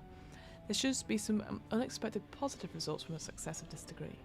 From 5 to 9, you succeed quite impressively, so +5 to +9. There may be some additional benefits beyond the success, but these will be slight and only important if for pushing the game forward. +1 to 4, succeeds but not impressively. It just gains should just be quite limited. Any benefits should be quite limited. If they get it on the nose, they get the difficulty and no more. They succeed, but just barely. And obviously the same way, but the other way. So -1 to -4 from the difficulty, fails but not too badly. -5 to -9 is bad but not a disaster. It's short-term consequences that are immediate difficulties. Yep. -10 to -14. Oh wow. The failure is profound. There will be consequences for this failure, likely in keeping with what would be expected, but that doesn't mean those consequences won't be very bad. These consequences may strongly influence the course of the current play session. Generally, though, a character will only find themselves failing this badly when they bite off more than they can chew. They can probably chew because of the cruelty of the GM. And then 15 or lower. This failure is staggering and catastrophic. There will be both immediate and long-term consequences for this failure, above and beyond what is expected. These consequences may lead to serious change in the course of the long-term story arc, especially because the characters should only find themselves failing this badly through total recklessness or because the GM has purposefully put them in a staggeringly difficult decision. Ooh. Exploding rolls, exploding, and narrative. So when you roll the highest value of your die and just roll again, i.e. when it explodes, the narrative should reflect what you have done. You've done something beyond what you could accomplish on your own. It should be influenced in part by external forces. Okay, cool. Alright, so that's general sort of the main mechanics. So we've got those snap decisions and planned actions and the difficulties and stuff. So it's a very simple mechanic, right? You don't have to worry too much about difficulty. Yeah, it just makes sense. Like, I just think it's really straightforward, and I really like that as a system. Combat encounters. Combat in this game functions in the same way as the other stat checks, though sometimes you'll be rolling against other characters to determine the success or failure. As with other checks in the game, combat can be resolved in multiple ways. Suppose you're about to be physically attacked. You could stand firm and take the hit, a brawn check. You could attack first and hope to be the better fighter, a fight check. You could try and talk the attacker out of it before their punches start flying, a very difficult charm check. You could try to intimidate the attacker from carrying out the assault, a brawn check, or a very difficult grit check. You can run, a flight check, or you can stand your ground and dodge the punches, which could be a difficult flight check as well. So yeah, dodging. For combat between two player characters, the GM must confirm that both are comfortable with their characters combating each other, because of the possible consequences of in-game physical violence. If both players do not agree to it, the story needs to take a different direction. So, physical damage. Physical damage. Physical attacks are more direct combat, either fist fight or something that's gone really badly, knives and bats. Roll the attacker's fight against the defender's brawn if they're planning to stay back and fight, or flight if they're planning to dodge or flee. Presumably, in a physical fight, both characters will be fighting each other, assuming that's the case, roll separate attack and defense for each character. At the GM's discretion, weapons like knives, bats and so forth might lead to a successful hand-to-hand hit being treated like a projectile hit. What? Or a slingshot or thrown object might be treated as a hand-to-hand hit. Whatever. Remember, there are no safe fights in this game. Anytime physical conflict occurs, a character might die. Once the players decide to attack each other, a misplaced foe could hit a temple or throat. There are no pulled punches or cold shots. Every fight could be fatal. Oof. That said, of course, the GM should allow playful, if somewhat aggressive, shove or noogie, even somewhat hostile wrestling without the risk of anything serious. Projectile damage. Most of the time in the games, projectiles will take the form of guns. which is terribly dangerous for all characters. But children sometimes throw rocks or have bows and arrows, which could land just right and be bad. But most of the time, they won't be that bad at all. Keep in mind, though, that all projectile weapons are potentially lethal. When the projectile combat occurs, roll the attacker's fight against the defender's appropriate stat, likely flight or brawn, depending on whether they're diving out the way or taking the shot. Both characters are shooting at each other. Roll separate attack and defenses for each character. Remember, the higher difference between attack and defense with projectiles, the more dangerous than the same for difference with physical contact. Who knows what that means? Oh, I just want it to be simple. It was constantly rolling. During the course of the game, one or more characters will likely be injured. There are no hit points, but none of you are immortal. Far from it. Compared to the forces you will come into contact with, you're exceptionally fragile. A well-aimed bullet from a government agent, or a quick flick of a monster's jaw, or a telekinetic character, there we go, could end things in a moment. In this game, violence should never be without consequences. Rather than trading blow after blow, stats rolls and applicable skill rolls should determine the outcome of the fight before it starts. Players and GM should then narrate the outcome. The difference between the rolls and the applicable modifiers should determine the amount of damage that each player suffers. Refer to the chart below and who gains the narrative control over the encounter. Oh lord! Oh no! It does it by. It does it by how good it succeeds. The success tiers. This is losing me a little bit, I will say. Just make it simple. Like either they're equal to or one is one. You know, if you're over it, that person wins. If you're under it, you lose. In the middle, you roll off. It just success. It's just you don't need to do success. The defender's roll is greater than or equal to the attacker's roll. The defender narrates the outcome. I would definitely have these sheets, by the way, on give it as reference sheets to the players as well. I would not keep this hidden in a book. Attacker's roll is greater by 1 to 3. The attacker explains how they get the attack, and the narrator defends what they do to negate the harm from them. The effect is the defender is hurt, but only temporarily, like the bullet grazes them. The punch stuns them, but they can shake it off. The attacker's roll is greater by 4 to 6. The attacker explains their attack, and the defender explains how they respond. The attacker then explains how this barely mitigates the harm. The defender is fairly hurt. The bullet hits them, and they need medical attention soon to prevent it from causing permanent damage. So a bit more. Yeah, it's going to increase the consequences, right? So if the attacker's roll is greater by 7 to 9.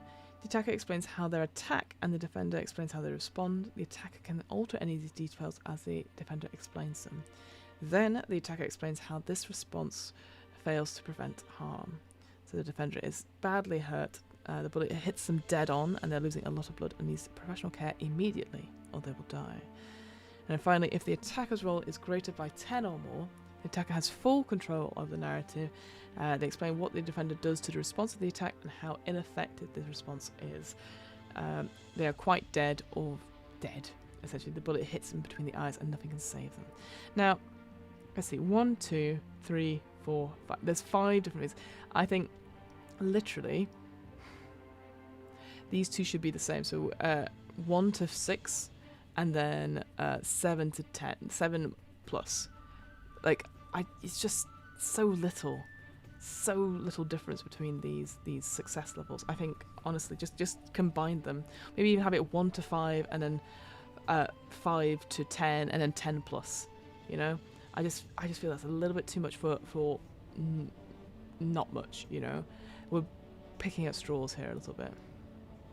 Oh no, pulling hair. Oh, is that a Wonder Woman outfit? That's awesome.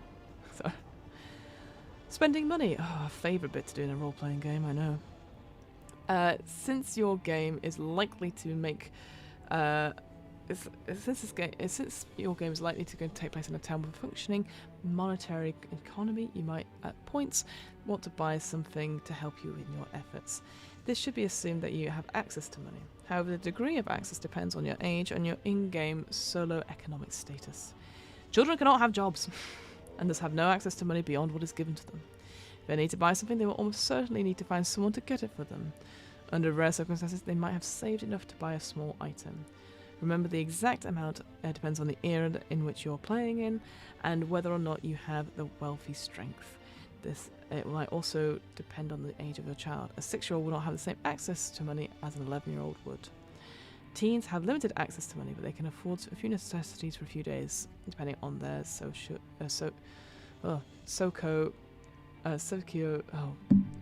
how much money they've got, their economic status.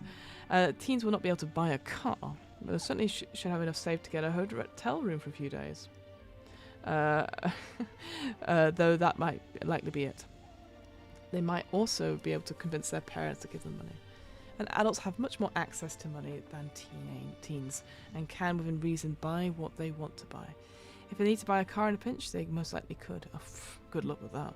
Are you talking about this again? You're not playing it now, but God. Though that might represent quite a significant sacrifice for them. In terms of money for adults, their group will most have the most. How do you say that word? Variance. Variance? They have more money based on their career. They have an actual job. But remember, in order to be wealthy, even for an adult with a traditionally high-paying job, they must take the wealthy strength. And then play multiple sessions. Leave it on a cliffhanger. Fine. There isn't a leveling up mechanic in this game, but no interesting character is static over a series of sessions. Think carefully about what changes about you as a result of this session as it relates to the mechanics of the game. Did you face a big fear that won't be as much of a problem for you anymore? Or did something almost kill you and now will be a fear in future? And of course, if you sustained any serious injuries, how will this affect you going on? So there's no mechanical thing, it's more of a roleplay thing. Okay. Well, I guess it's out gaining a strength and losing another. So maybe gaining strengths and gaining flaws and weaknesses, that's what it's talking about? Oh. Fear and tension can be fun, but hopelessness usually isn't.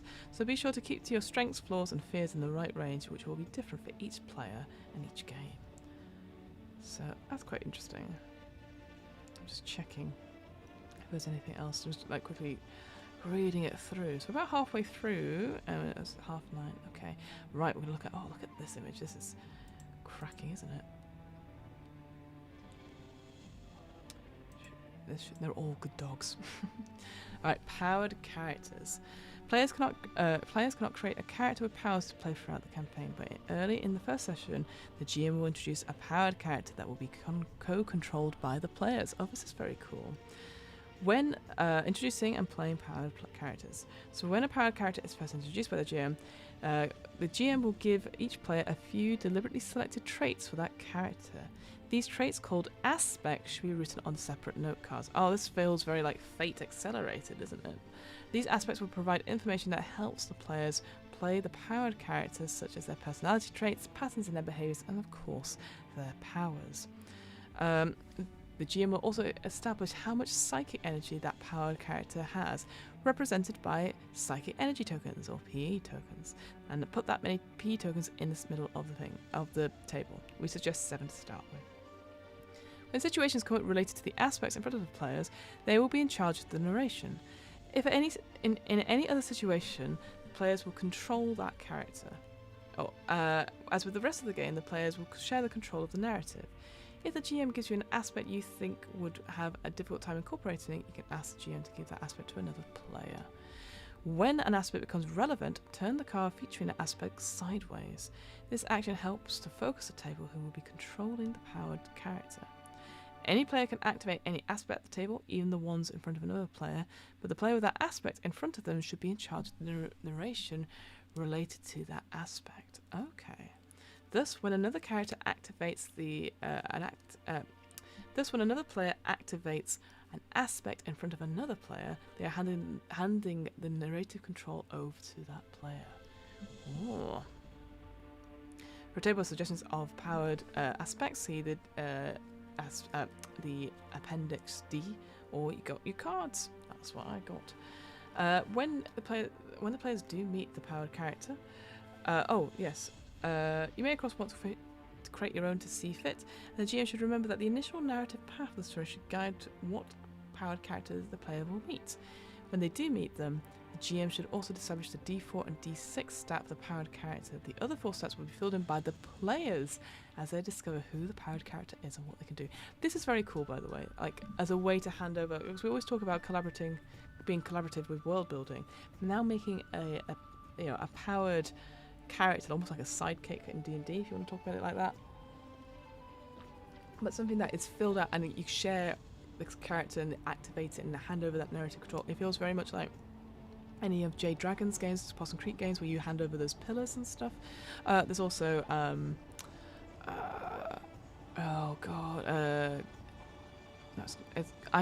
it's called Going Rogue, but that's the supplement, the expansion, the Galactic game. Again, similar thing where you have pillars or you have bigger game concepts that you can pass around from player to player. Characters may flesh out the powered character as they see fit, adding a few desires, fears, and motivations as they go. Once the player has introduced a new aspect to the powered character, players should go along with this unless there is issues with established behaviour or cards that the players have. Might also be a good idea to create a note card for that aspect, especially if you're planning to play it a few sessions.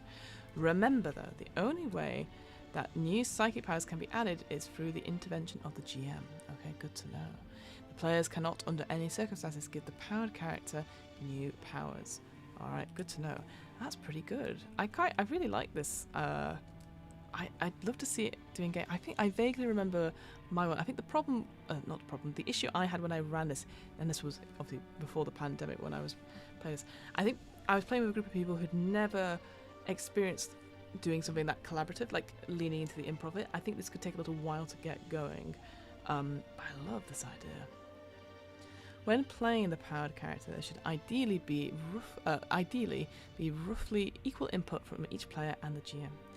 As a player, you should have enough information to make decisions about what the powered character does. If you don't, ask the GM for more guidance, and remember that Kids on Bikes is a game where players have strong input over the direction of the narrative of the game. As long as you're within the bounds of what the other players want out of the game, your decisions are right. You just got to be really clear in communicating. That's the main thing. As a GM, your control of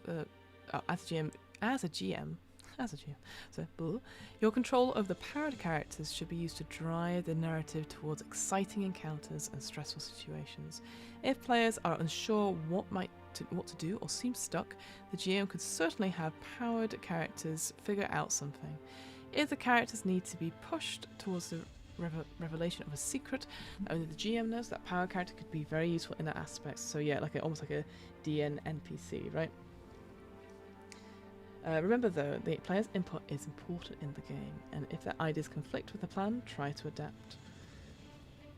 Options for the powered character. Alternatively, for the element of surprise, the GM could wait to give out some aspects, especially if the powered character powers, if they are relevant. For example, the young boy covered in blood walks into the police station. Whilst the characters are getting to know the powered character, they might not have access to aspects detailing his psychic powers. When they need to use improviser, the GM could hand out the note cards. I'm feeling very much like this could be also like an E.T. kind of film as well, couldn't it? I realised that I should have said that earlier. The GM should also feel free to give out additional aspects of the game as the game goes on. Perhaps it is, as above, the players discover a new aspect of the powered character's personality, but this also could be getting a player more involved with the control of the character. So yeah, this is definitely the thing. I can imagine they're going, I'm not sure how to interact and move this character that's not my own character.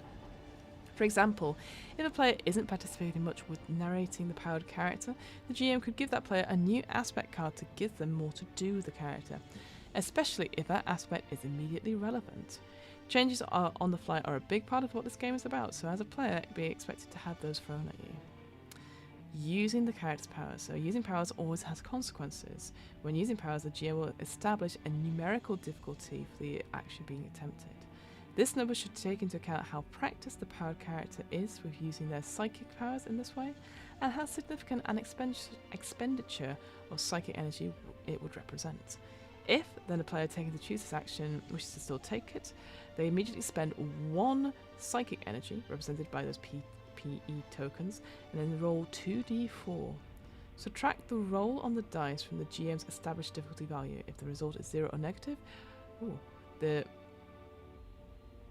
if the result is 0 or negative, yes, I guess so. The powered character suffers a minor physical result, so a brief nosebleed, muscle twitch, momentary but painful headache. However, if the result is 1 or greater, the player taking the action has 2 options. Either the attempt fails, or the player could choose to spend more PT tokens to increase the roll, spending 1 PT token to add 1 difficulty. Okay, so I get it. So yeah, if you make that difficulty or go over it, it succeeds. You use the power, it succeeds, but you suffer a very minor result. But if you fail it, then you could choose to fail it, or you spend more of these PT tokens, which are +1 to roll. And as soon as it's equal to it, it becomes a success. Right. Sorry, it's very weirdly worded, that's how I struggled with it. If completing the result reduces a powered character to 0 or fewer tokens, which could happen with the GM's permission, very bad things happen to the character. Whatever their standard physical reaction is to using the powers will be far worse, such as a violent full-body seizure instead of a muscle twitch. They will lapse into unconsciousness or even die if they drop too far into the negatives. The exact effects are up to the GM. In order to replenish their mental energy, the power character needs to rest, eat, or take other appropriate action. A full night rest should restore the character to full mental energy unless they dipped below 0. In that case, recovery should take more time, although the exact duration is up to the GM's discretion. There should also be 1 or 2 things that help the characters recover without sleeping, or recover quickly if they dip into negative psychic energy. Do they have a particular sweet tooth? Echoes anyone? Do foods that are high in iron help them more than other foods? Maybe it's meditation or direct sunlight that helps them recover.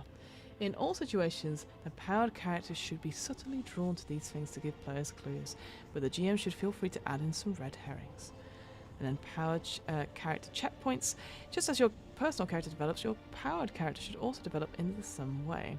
Just as the individual controlled characters will develop through reaching goals that they've set for themselves and through the natural and unpredictable turns of the story, the same will happen for the powered character.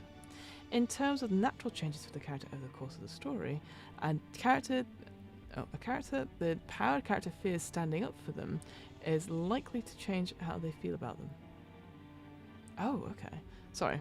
One of the characters betraying the powered character to save herself is likely to make the powered character mistrust this traitor. Right. It's the dynamics of stuff.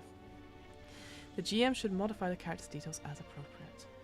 In terms of major changes to the powered character, though, the GM should consider whether, when creating the character, what the character checkpoints will be for the powered character. These should be elements that are both narratively and mechanically significant, places where something triggers a meaningful change in the character. When determining these checkpoints, think about how the casual event would influence the character.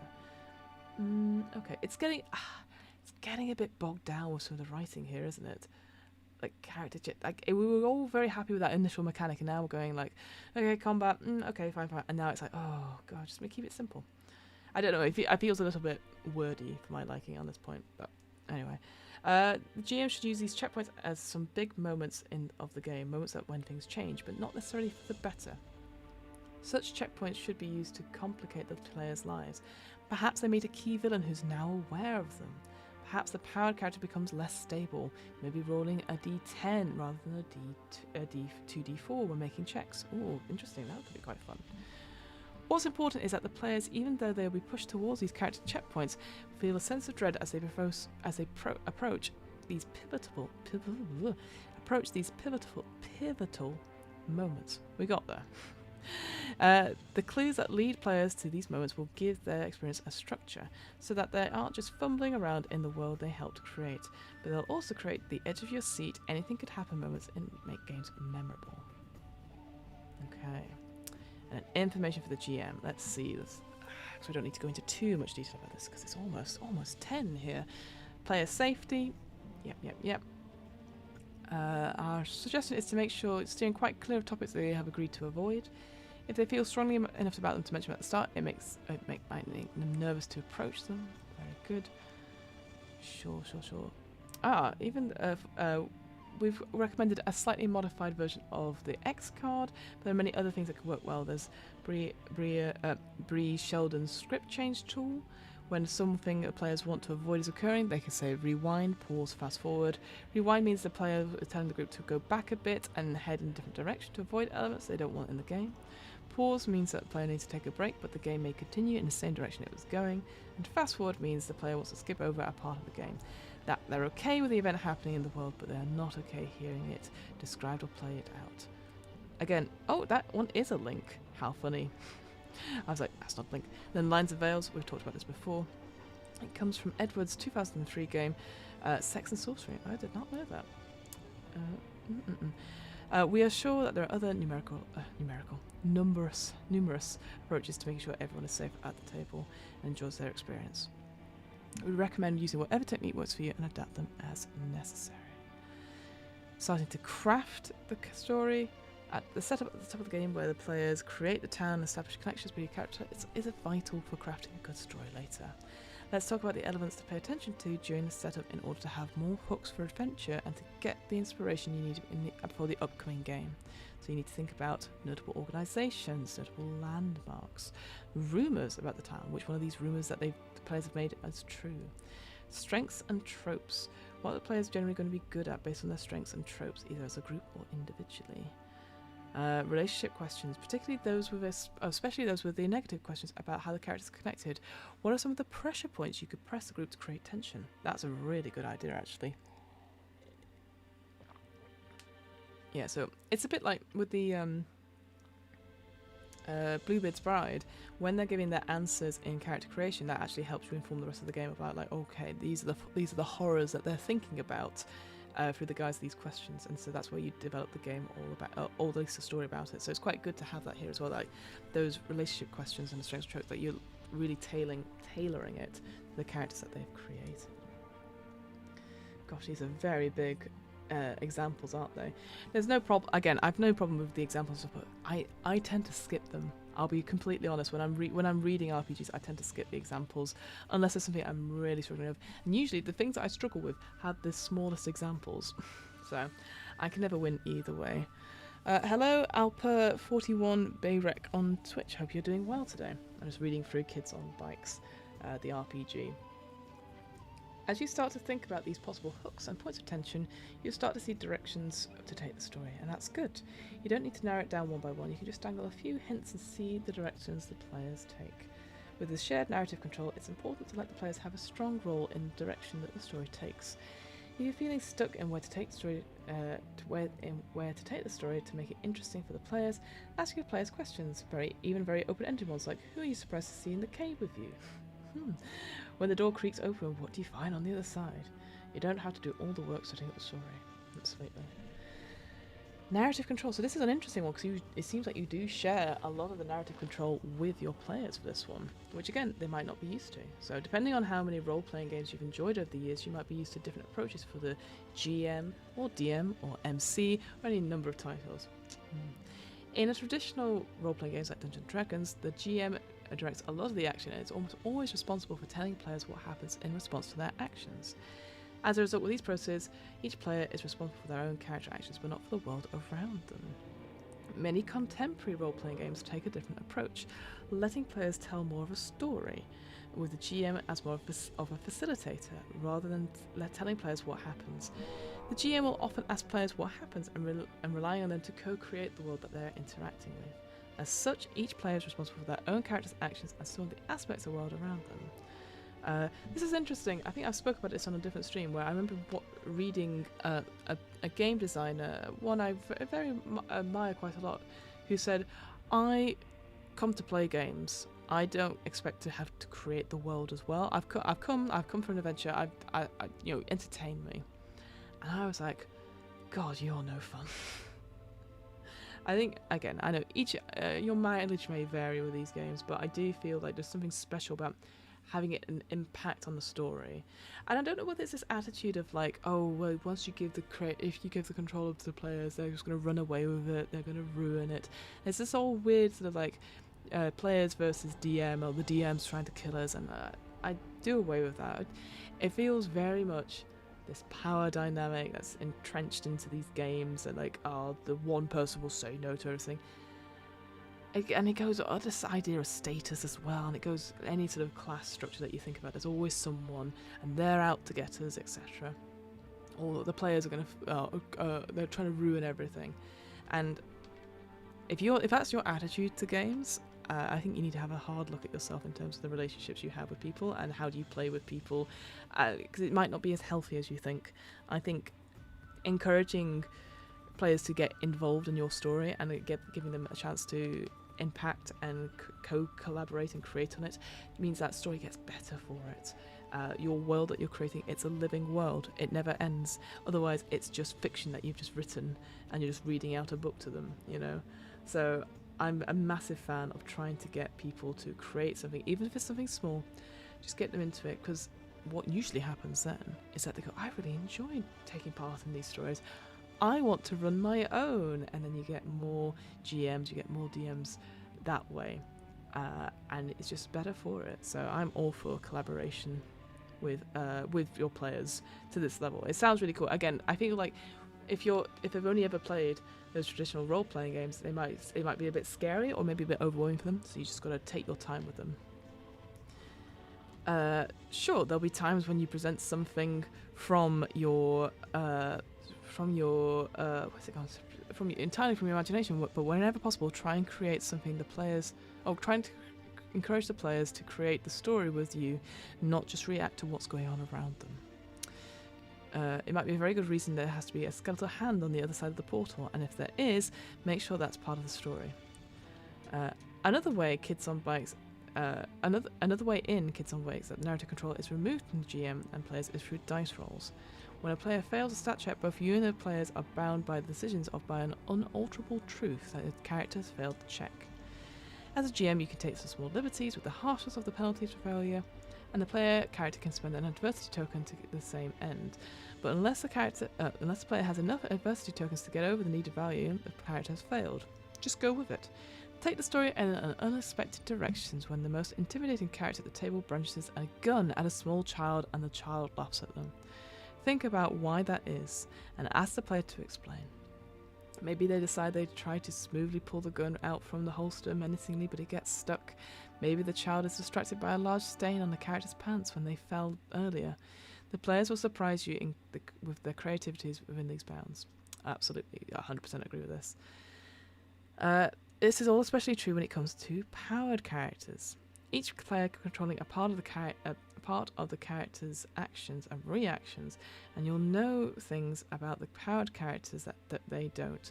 Even if something doesn't fit with your idea of a powered character, try to adapt the changes to make them. If you planned on having them hate chocolate, but the player declares that they stuff an entire bar of chocolate in their mouth, smile and ask yourself if the detail matters or if they can just easily hate peanut butter. I think I remember what that age thing was now. I think it's Dragonbane. I think that's the age range. Like if you're older and stuff, you lose certain things. I think that's what it is. I'll have to check afterwards. Oh, that took me I think that's it. I'll have to check it. I got there eventually. That said, there are some players really prefer to games where they only control their own characters. As long as everyone agrees that's how players want to play the game, there's nothing wrong with that either. There's some stuff about turning pacing. I'm going to just skip over that for the moment because, again, I think we should get the idea on that sort of thing. You don't need the characters to narrate the conversation for 2 hours. Yep. Encourage players to tell you what they want. Yeah, I think Stars and Wishes, which is a great debrief safety tool as well. Something that you really liked about the session, something you'd like to see in the next session. That's a great way to give feedback as well, in a nice way. Encourage players to actively push the narrative towards what they want. And, excuse me. Feel free to pause the game and discuss what's happening on a meta level and then step back into the game. So yeah, always feel free to break the immersion just to check things and clarify things, because that's so much easier than just dancing around in circles. I actually had that in the game I was playing last night, or game testing last night. Someone was like saying, oh no, I need to give this to you. And I was like, I'm not there. I've already said I'm not there. And he goes, no. And I was like, no, stop. I've already left because I have already said I've left. Why are you bringing me back in? I said, oh, is it not the next day? And I said, no, it's still the same evening. And they're like, oh, okay. I had to absolutely break the game because I was like, you're not understanding. I'm not there. I've had to go back, and I've explained why I've got to go back for the story that we were telling. I can see there it's talking about comic relief as well. If it's very intense, give a little bit of a lull to give a moment of breaking from that frenetic energy. Failing a check. One of the key differences between Kids on Bikes and role-playing games that focus on combat is that in stories, failure isn't always necessarily bad. Remember that. So when players aren't successful, remember that this is an opportunity for creativity on their part. Yeah. Changing the rules. If you've looked at modules that are some of our amazingly creative friends have made for the games, we're 100% okay with people changing the rules of the game. I 100% would change the rules of those combat. I would make it so much more simpler for the stats. Be interested to see. I've not watched any of. I've not caught up with much of Mentopolis yet. I wonder how they do combat. If it's similar in terms of success levels. Oh, it's almost. Yeah, sorry. Talking about playtest. Oh, so it almost goes on to almost like an essay type question, doesn't it? An essay, like talking about its stuff there. And there you go. So that's the main core of the game, is those first 55 pages, and then it goes into the appendix. And we know there's quite a few appendix here. So here's some examples of the relationship questions that you can ask. So there's going to be 3 sets. We've got the character you know as a positive, some positive questions that you'd ask. The next one will be character you know negative, and then character you don't know. So, and a reminder what to do. So yeah, you'd print this out and give it to your players as well. So we can skip through these. We don't need to look at these too much, I don't think. But I think it's great. It's nice to have almost like icebreaker questions. Maybe I should use that something. Okay, strengths. Commonalities associated with your trope, which can be found on the back of the playbook. Again, I know we've not looked at it yet, but we can do. Remember, you start the game with 2 strengths. Gross. You have some kind of gross bodily trick. Loud, quiet, smelly, it's up to you, and that you can do on command. Oh, grim. Cool. Oh, protective, add +3, rebellious. So these are the ones that you get with your age. Skilled at. Choose a skill at the GM's discretion. You assume to succeed at even moderately difficult checks, 9 or less involving the skill. Oh, that's quite good. Okay, so how many strengths do we got? We've got 1, 2, 3, 4, 5, 6, 7, 8, 9, 10, 11, 12, 13, 14, 15, 16. 16. I assume you get these free, the age ones. These are just included in your getting the 2 at the start. So like, if you were playing a child, they go, oh yeah, you get quick healing, and then you get 1 other rather than quick healing and then 2 other strengths. I think that must be the case, right? Flaws. Flaws commonly associated with your trope can be found on the sheet. In discussion, you may choose from the list below. Remember, you start with 2 flaws. Conceited, perverse, neurotic. Oh, this is just me. Hot-tempered. And then possible aspects for powered characters. So, oh, okay. So, yeah, so this goes back to these cards that I had when I got them ages and ages ago. The type of cards are personality traits, so that would be, yes, that could come into the options. Personality traits, quite a big one. And then relationship to groups is another one as well. And then psychic powers as well. So there's 3 different types of generated powers or sort of traits that you can give for your powered characters. So that's quite cool. And a nice way to put them together. I wonder if, I'm guessing there's definitely more than 20 there, but I wonder if you could, yeah, it should be good. I'm just going to check, because I think these ones, they're slightly lighter colour. So yeah, the lighter colour ones that you get, those are powers. So there's not as many of them, but yeah, I can see there's telekinesis I'm having a quick look at. Precognition. Oh, that's pretty cool. I like that. And then a whole bunch of other sort of relationship and personality traits. So that's quite good as well. Tropes. So this is the so this is the example of, like, if you were putting together a character So say if you were the blue-collared worker, that's your sort of trope. There's all your stats already assigned, so your strength, your at best, your d20 stat is going to be brawn, and then flight is the worst, and then you got the 2 questions, some strengths, some likely flaws, and the age you'll probably be at.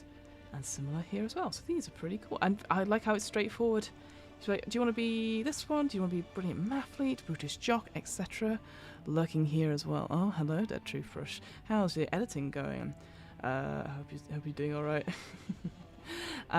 Instead of this chat, you can also download the PDF playbook as well, so more downloads as well. Oh, you could also be the I guess. Well, why don't we let's read out what they are. So we've got the blue-collared worker, brilliant mathlete, brutish jock. I always said British jock. You know what? That reminds me of, if anyone's seen the what's it called? The Kingsman. There's a joke in the first film which says where the lower class spy is being trained with all the sort of upper class spies, and they're all like doing icebreaker questions, and the upper class ones are like asking Eggsy, I think he's called, right? And they're like, oh, so which one did you go to, Oxford or Cambridge? And he said, what are you talking about? Blah, blah, blah. And they're like, oh, we're asking what university you went to. Oh, I didn't go to either of them. Oh, must be St Andrews then. And the joke is St Andrews is obviously the most prestigious university in Scotland. It's the one I went to. But obviously, the joke is that if you didn't get into Oxford or Cambridge, you went to St Andrews. Or Durham. But absolutely brutal. I always laughed at that joke. You could be a bully, conspiracy theorist as well. The funny sidekick, that's probably what I'd be now, though. Laid back slacker, oh no, that's me now. Loner weirdo, oh, I'm being read by this book. The overprotective parent. The plastic beauty. Popular kid. Reclusive, egocentric. Ugh. Scout. Stoic professional. Wannabe. Young provider. Okay, cool. So you got a whole bunch of different ones, and again, they've got a different arrangement of things, of pre-assigned stats, which is good. Ideas of likely flaws that you can have and possible strengths. So remember, you take 2 of these at the beginning, or at least 1 of these at the beginning. I might double check that, and then 2 flaws, etc., and questions as well. It would be nice, I think, to have a line or 2 of what this is, or even some examples, like plastic beauty. What does that mean to people? So for me, I think of like Mean Girls, I think of Legally Blonde, but does that mean anything? Because that's obviously a very gendered view of that, right? Is there a male equivalent or anything like that? So I don't know. It'd be nice to have a line or 2 with some examples from the different eras. Maybe they do in the new version. Who knows? And then difficulty ratings, so we've already talked about this, so again, I would definitely have a printout of this so everyone can see it, and a guideline as well. Yeah, I don't know. I feel like I would definitely combine some of these. It just gets to a point where there's no mechanic benefit for having so many levels of stuff. It's helpful for narrative speaking. But if there's nothing mechanical for it, and even then I wouldn't have anything mechanical for it, just because there's just a lot to think about. The same with the opposed rolls for combat as well. And then there's a character sheet. Let's move out a little bit. It's a generic character sheet. Oh look, there's your backpack. Backpack. And then, oh yeah, so you can click which skill is it. Oh, so that's quite nice. You get your skills there, you put the stats there. All good stuff. And then you got the acknowledgements as well. Let's see the special thanks. Banana-chan. Oh, Banana-chan. They wrote Jianshi. They're writing lots of different games just now. They're fantastic games. Again, I want to check out Jianshi for too long didn't read. It should be very, very cool. A nice horror game that's set in a Chinese restaurant, and it sort of explores Asian myths and mythologies and stuff. It's very, very cool. I'm just checking some other ones. So yeah, and then you got some playtests as well. Oh, Jim Zub, he's quite famous. Jeff Stormer, he does Party of One podcast. I mean, I'm sure. Oh, Tim Hutchings. Yep, I've seen him about his 1,000-year-old vampire. I think that's Tim Hutchings. Yeah, there you go. So that is the. Oh, there's the back of the book as well. Always got to get that in. But there you go. That is the first edition of Kids on Bikes. Yeah, overall, I think the base system really, really cool. I think it's really fun, really interesting. That exploding dice thing, so that you have to get a 12 and you've only got a d6. But if you roll a 6 and you keep rolling 6s, you'll be able to make that 12 difficulty. I really like that. I just feel like sometimes when it talks about those success levels, the success ladders, it gets very it just gets very tricky. I just find it really difficult and really not difficult. I lose interest pretty quickly unless there's some mechanical benefit, like you +1 moving forward. If you fail, you're always going to get an adversity token. That's no problem. But it just feels like it just is. I guess it's a way of telling you the consequences for the GM.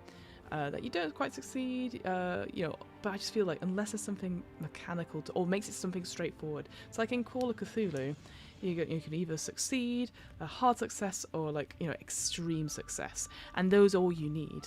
And they do it by saying you got to go. You got to get equal to or under. So if you get equal to or under, that is just a success. That's great. If you get halfway, so say if your level is 50 in something, and you rolled 50. Then it's a success. If you get 25, so over half of your challenge, that is a hard success. You've done really well to get that low. And then if you get a 12 or lower, that's an extreme success. And those are just easy because that's a half and that's a quarter of what you need. And so I like that. That's very easy to work out. Whereas anything like that, when it's like, you got over 4 of the difficulty. This means that I just keep it straightforward, keep it simple, is my view on that. I love the idea of the powered characters being collaborative. I really think that's a really cool way. It feels very like Fate Accelerated, and it feels very easy to use them. I think the only thing I'd say is that if you are having players for the first time who aren't used to that level of collaborativity, I don't know if that's a word, that collaborative sense, it might be tricky to get them involved straight away. It'd also be quite tricky, I think, doing this online without a VTT to have the cards and see who has what, or have like a Google sheet or something, and here's the 3 aspects and adding more to it. It's the only thing I'd say. But I do like that idea of having, because especially quite a few games nowadays, certainly in my D&D game, I've had players offer to help me control NPCs, or if characters aren't there for whatever it is, the player can't make it, they will control that character and act appropriately, and it's all about that trust as well on that front. Fancy Howard, I know, fancy. But I would be remiss, because obviously, as I said at the beginning of the stream, that there is a second edition out of this book, and as I sort of said at the beginning, I don't have access to the second edition because I couldn't find the PDF, and it's not out for order yet. I've opened the wrong thing. Where's it? There you go. So you can get Kids on Bikes on the first edition, at least on here, on the Drive-Thru RPG. The other 2 books that are similar to it uses the same base for it. The Teens in Space, that's more sci-fi. And then Kids on Brooms, that's your more magical wizards, if you want to play a game about that. People seem to love it. Whatever. Anyway, so let's look at the second edition. It sort of talks about what the main differences are. So I think it is useful to look at it and see. First of all, what a cracking cover. I do like this cover a little bit better, I think. And look, you've got the dot effect happening there. You've got the dot brush. How exciting. Cool. And it was incredibly popular. Where is it? They raised over $182,000 to bring this second edition back, which is so cool. It shows how popular this system is. So massive fans of that. And there's Doug Levandowski. There's Jon Gilmour, or Jonathan Gilmour, sorry. And they had an interview as well. That's so exciting.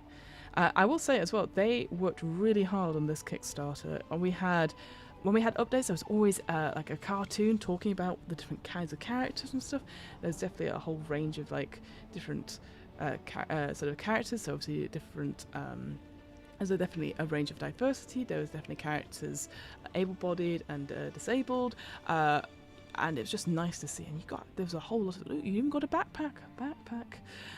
So what's different? So what is different in the second one? So they've refined the powered character rules. Okay, so that's interesting. Hopefully we can find out what that is. I might do like a update stream when I eventually get a copy of this PDF, because as I said, it's not out yet for normal people consumption. A player scalable stakes for violence. An expanded game master section to create compelling creatures. Oh, that could be quite interesting, actually. More collaborative story sections with fun bike-themed tools. That's cool, because, yeah, there's not really a thing to be like, oh, on your bike, you get to do this. And maybe, I think, and, full compatibility with Strange Adventures Volume 1 and Volume 2. So those are the scenarios they talk about. So, actually, I can show you an example of one. So this is what it looks like. So I actually have this one, Strange Volumes 1. Is this where it's gonna... Oh, it's gonna take ages to load for some reason. Let's see if I can get... yeah, look at that. Great image there. Again, it's done like a little comic book, which I absolutely love. So these are like... It'll say here, it's like, you know, they're like different sort of little... scenarios or modules that you could put together, which is really, really cool, and I really like that. Sorry, going back to the Kids on Bikes thing. So yeah, more collaborative story sections with fun bike replays. So there you go. But that main mechanic of the sort of assigning dice values and then rolling them, that is still the same. So the only thing that's really different is that there's something with the refined powered character rules, scalable stakes with violence, and expanded game section to create actual compelling creatures and monsters. And there you go. And collaborative story sections with the bike themed stuff. That's very exciting. Very good. So yeah, hopefully this edition will be out soonish, so that we can do an updated stream for that. But there you go. That is. Crafty Goblin says, "Kid wizards must be worst witch." Let's do that. Let's actually do worst witch, because Jill Murphy. Cracking. I think in my life what's it? Is it Miss Hardbroom is the nasty one, the cruel one, or is it Miss Hubbard? I can't remember. Oh, this is right. Mildred Hubble, right? That's the main character. Miss Hardbroom is me. I've grown up to Miss Hardbroom. But yeah, there's obviously a whole range of stuff. So yeah, if you've got people who really want to play games which involve magic and stuff, so they don't have to go to D&D. You don't have to play Strixhaven if you don't want to. We don't have to play anything associated with the she who will not be named. You could do something like this. So there you go. Well, thank you so much. I'm going to go back to the big Fiona cam.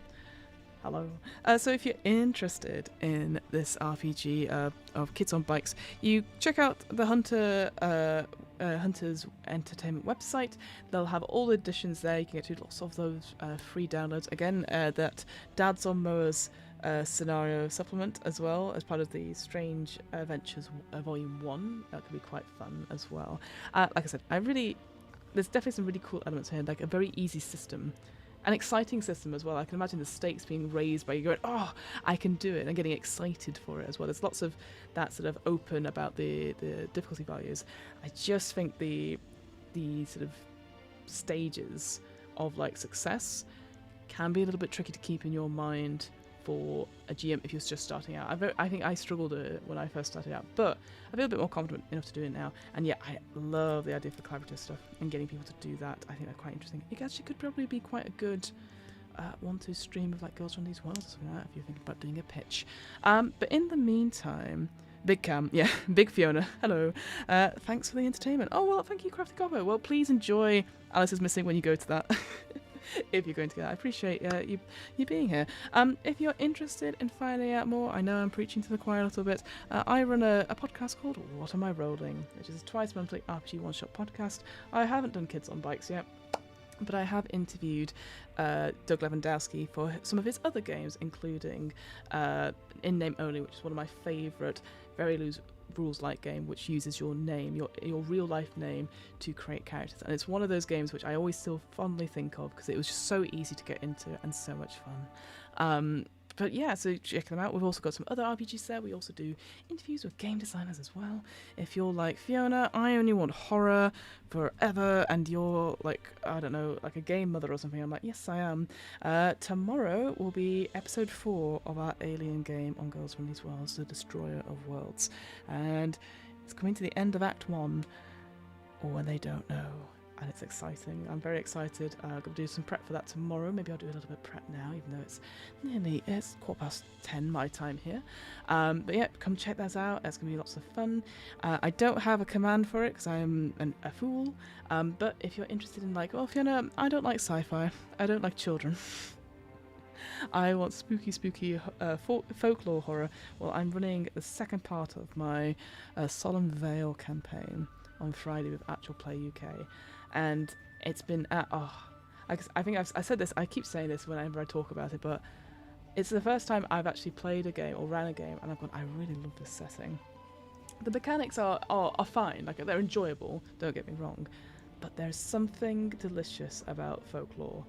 Horror and folklore, and there was a moment in the game, no spoilers really, but basically the characters have turned up at a house. They're playing part of a TV crew in the 70s, very similar to like Noel's House Party-esque, and they've first of all their players have come up with some brilliant characters. I absolutely love that, but they've also, the family they're trying to look for is missing, but the whole house is like drenched in water, as if there's been a big leak or a big explosion of water. And at some point, the presenter they brought along, Noel Kelly, has gone off to wash his face. And I just happened to mention in a conversation as an NPC to another character, I sort of said that you must be careful of the water, it's dangerous around here. And then they were talking about it, but I was like, oh, no one's helping us, we need to find this family. And then someone goes, where's Noel? And someone goes, oh, well, he went to wash his face with water. And honestly, I could live off the looks of those players for the rest of my life. Because it just was just so beautiful. So anything like that, if that's your jam, check it out. It's going to be on Actual Play UK Twitch channel. I'm sure I'll post it on all the relevant things when it comes to it. It's going to be a cracking game. And when we did our Stars and Wishes, they said we want it to end badly, and I was like, okay. So it's gonna be a grim one on that Friday. And yeah, I'll have some other Too Long Didn't Read tabletop RPGs next week as well. I think I've said it on a couple of those streams, but in September I'm going to be away for a lot of September, which really sucks because I've really enjoyed doing these sort of streams. But next week we have June, the RPG. We're going to do the quick start for June. I was meant to do it ages ago when we were watching June as part of the film club. And I've only just got around to it, so apologies for that, but it'll be super fun. I'm looking forward to that because that's a Modiphius system. Maybe it's the 2d20 system, I don't know. That'll be exciting. We're also, I know I'm throwing a lot of things at the thing, but I like chatting and you're here. We also have our secret film club. If you join our Discord, Noel's House Party, it's very similar to that. I'll be there. It's not as hot at night, so the best time. Still editing here. Okay, well don't work too hard, Dan. Even though I know you're gonna be up till like 3 a.m. or something ridiculous like that. But I'm glad it's not as hot, for sure. It's not water. It's ooze. Sure. I mean, Noel's gone off to the woods. We'll never find out what happens to him unless the players find him. What was I saying? So yeah, you can join our Discord, which I put the link in the chat. Oh, shush, we don't talk about Secret Film. Oh, sorry. But yes, so we've got that next Tuesday. So if you're around for Secret Film Club, myself and Hamilton will be, fingers crossed, watching the D&D Honor Amongst Thieves film. Because it is apparently out on Amazon Prime. It's been out for a little while. We'll be watching it. I'm looking forward to it because I found it middling. And I feel like I'm little Miss Grumble whenever I watch these things. But yeah, come check us out. Anyway, come join the Discord anyway. We're having lots of fun, just chatting and being wonderful little people, in the creative space and talking about how cool these games are. But as always, thank you so much for being here, folks. I appreciate if you only come for 5 minutes, if you come for the whole stream, it means the world to me. Because it doesn't make, this is what I've done on a Wednesday evening instead of, I don't know, playing video games. Oh, I will say, Dan, if you're still watching, I've started playing Dave the Diver myself. It's very addictive. Those fish are irritating though. I finally discovered the dash button after a couple of sessions of just dying. So yeah, check out Dave the Diver. Thanks to Dan's streams for getting me to get on that boat and go, oh, this is really fun. So I'm getting back slowly into video game stuff. I don't think I'll ever stream video games because no one needs to see my concentration face when I'm trying to trying to play those games. But anyway, have a good evening. Thank you so much for being here. I'll see you probably next week when these streams are happening again. But if not, come check us out in the Discord and check out What Am I Rolling. I very much appreciate it. With all that out of the way, I'm going to find the ender button stream. It's down there. I'm going to wave and say good night and see you next time. Bye.